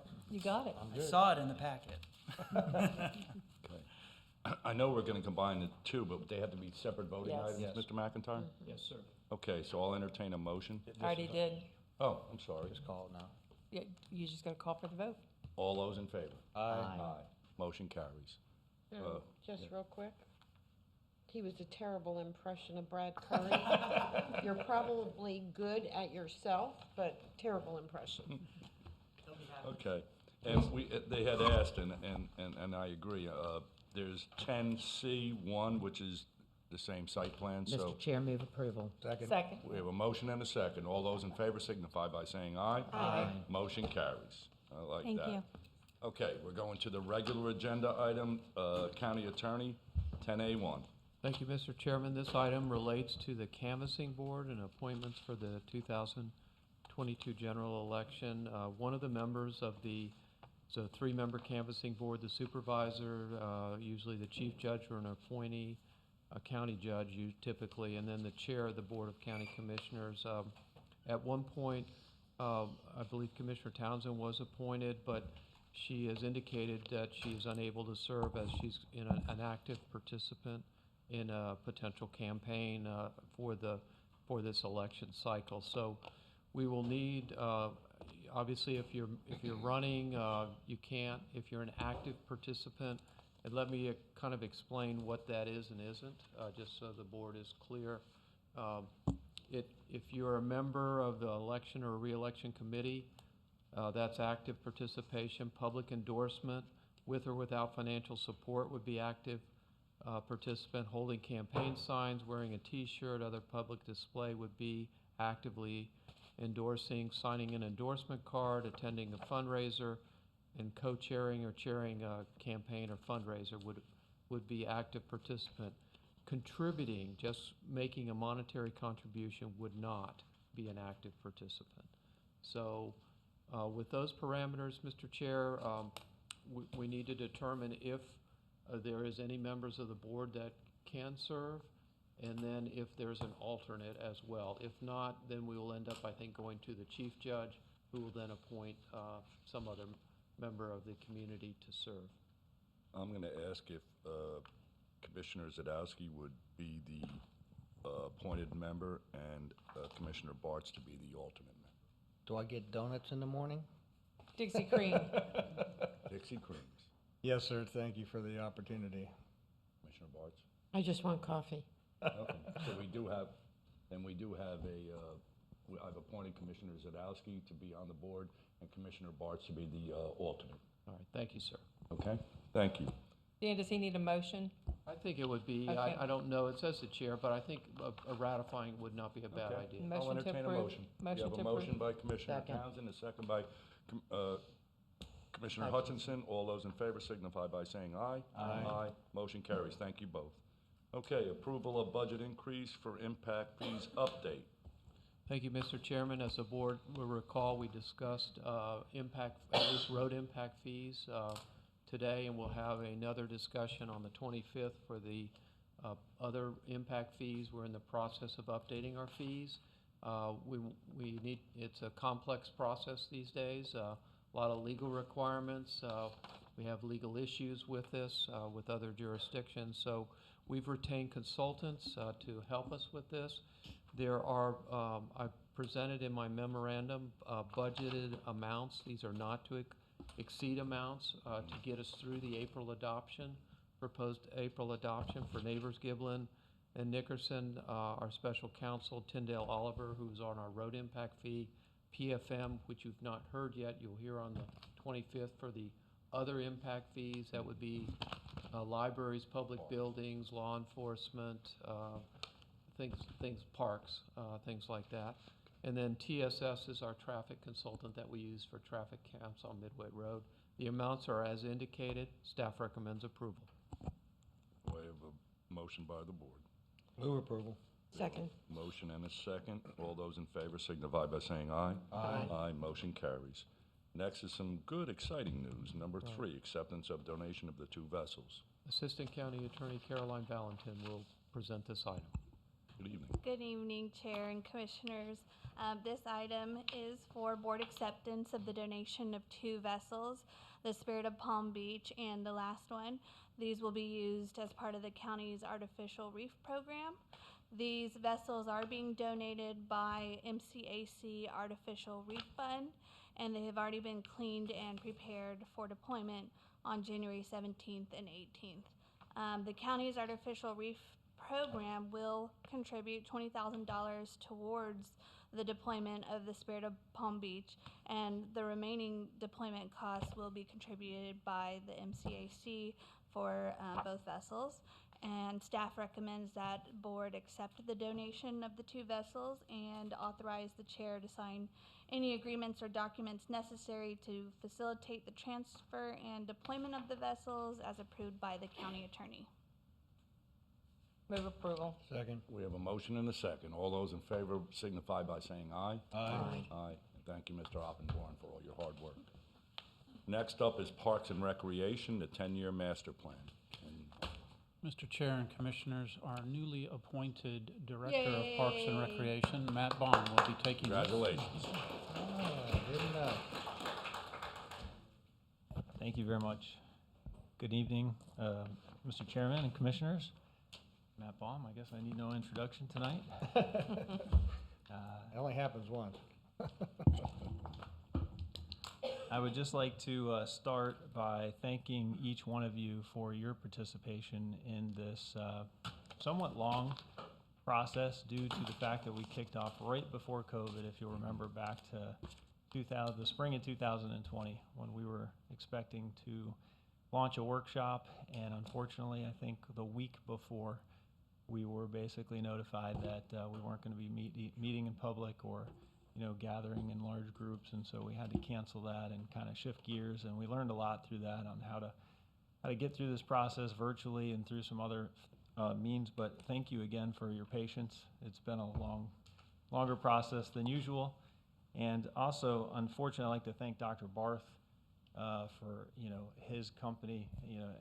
He served the county as our main consultant on the project. He did a fantastic job, and as you know, unfortunately, he can't be here tonight due to some health issues. And I just want to thank him as well for mentoring me through this process and really providing, I think, the county a great service and doing a great job compiling and putting this together.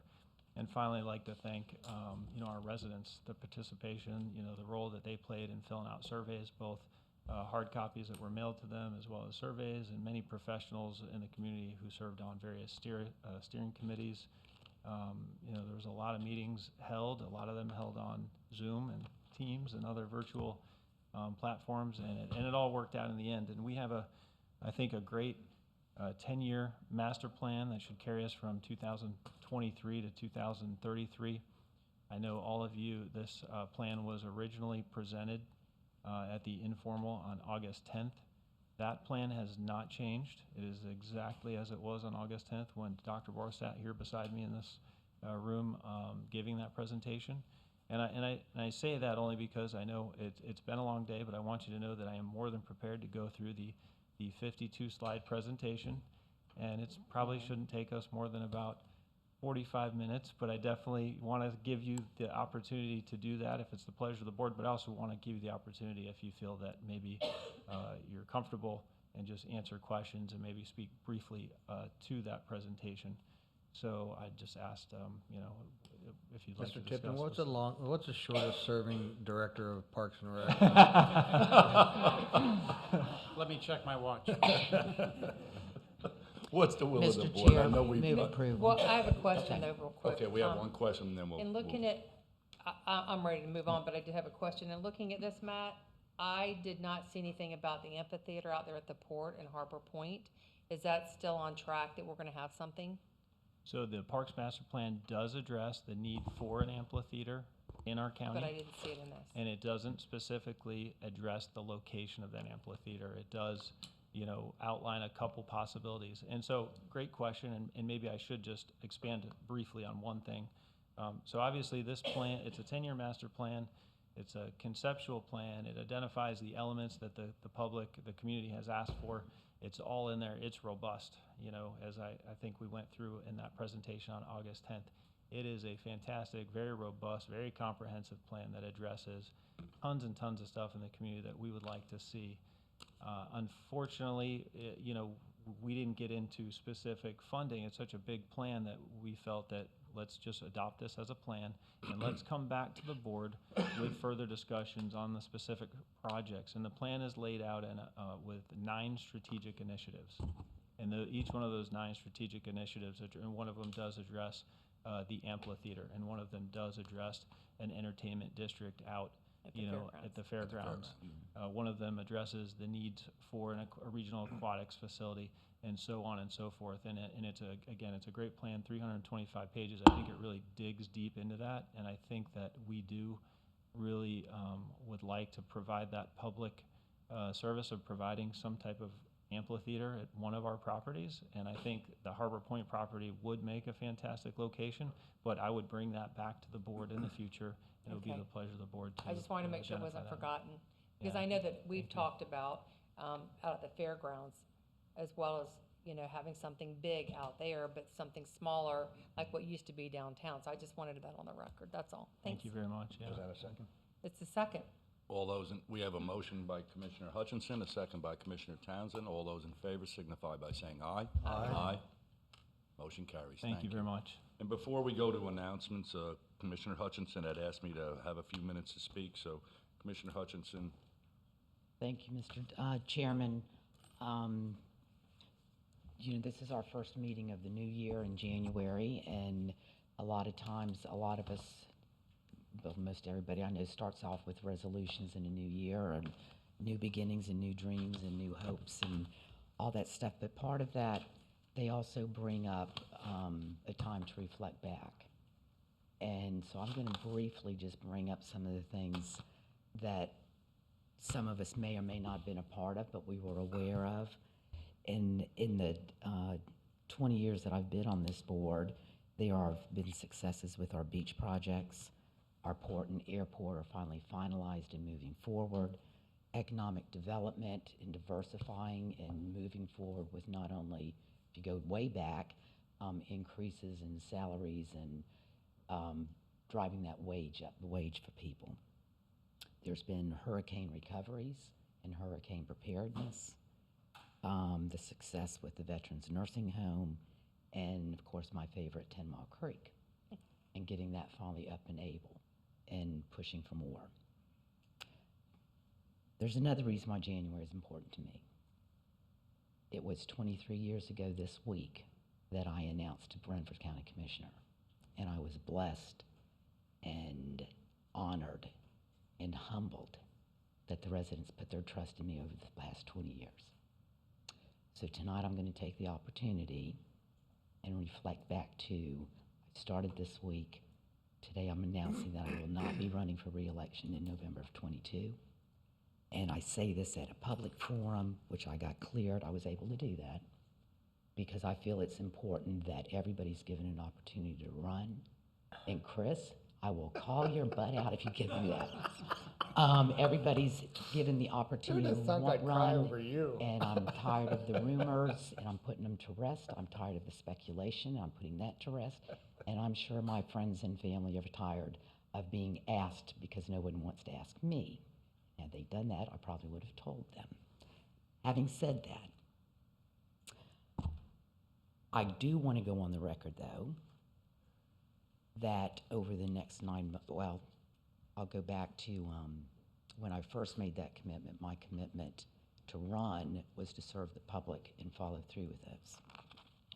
So even though I'm announcing that I will not run again, there is still 10 months left in my service. So I will still be just as committed, just as passionate about many of the projects that we have coming in front of us. And because one thing I've learned in this job is you may not finish a project all the way through, but the most important thing you do is you lay the foundation so that people can grow off of that.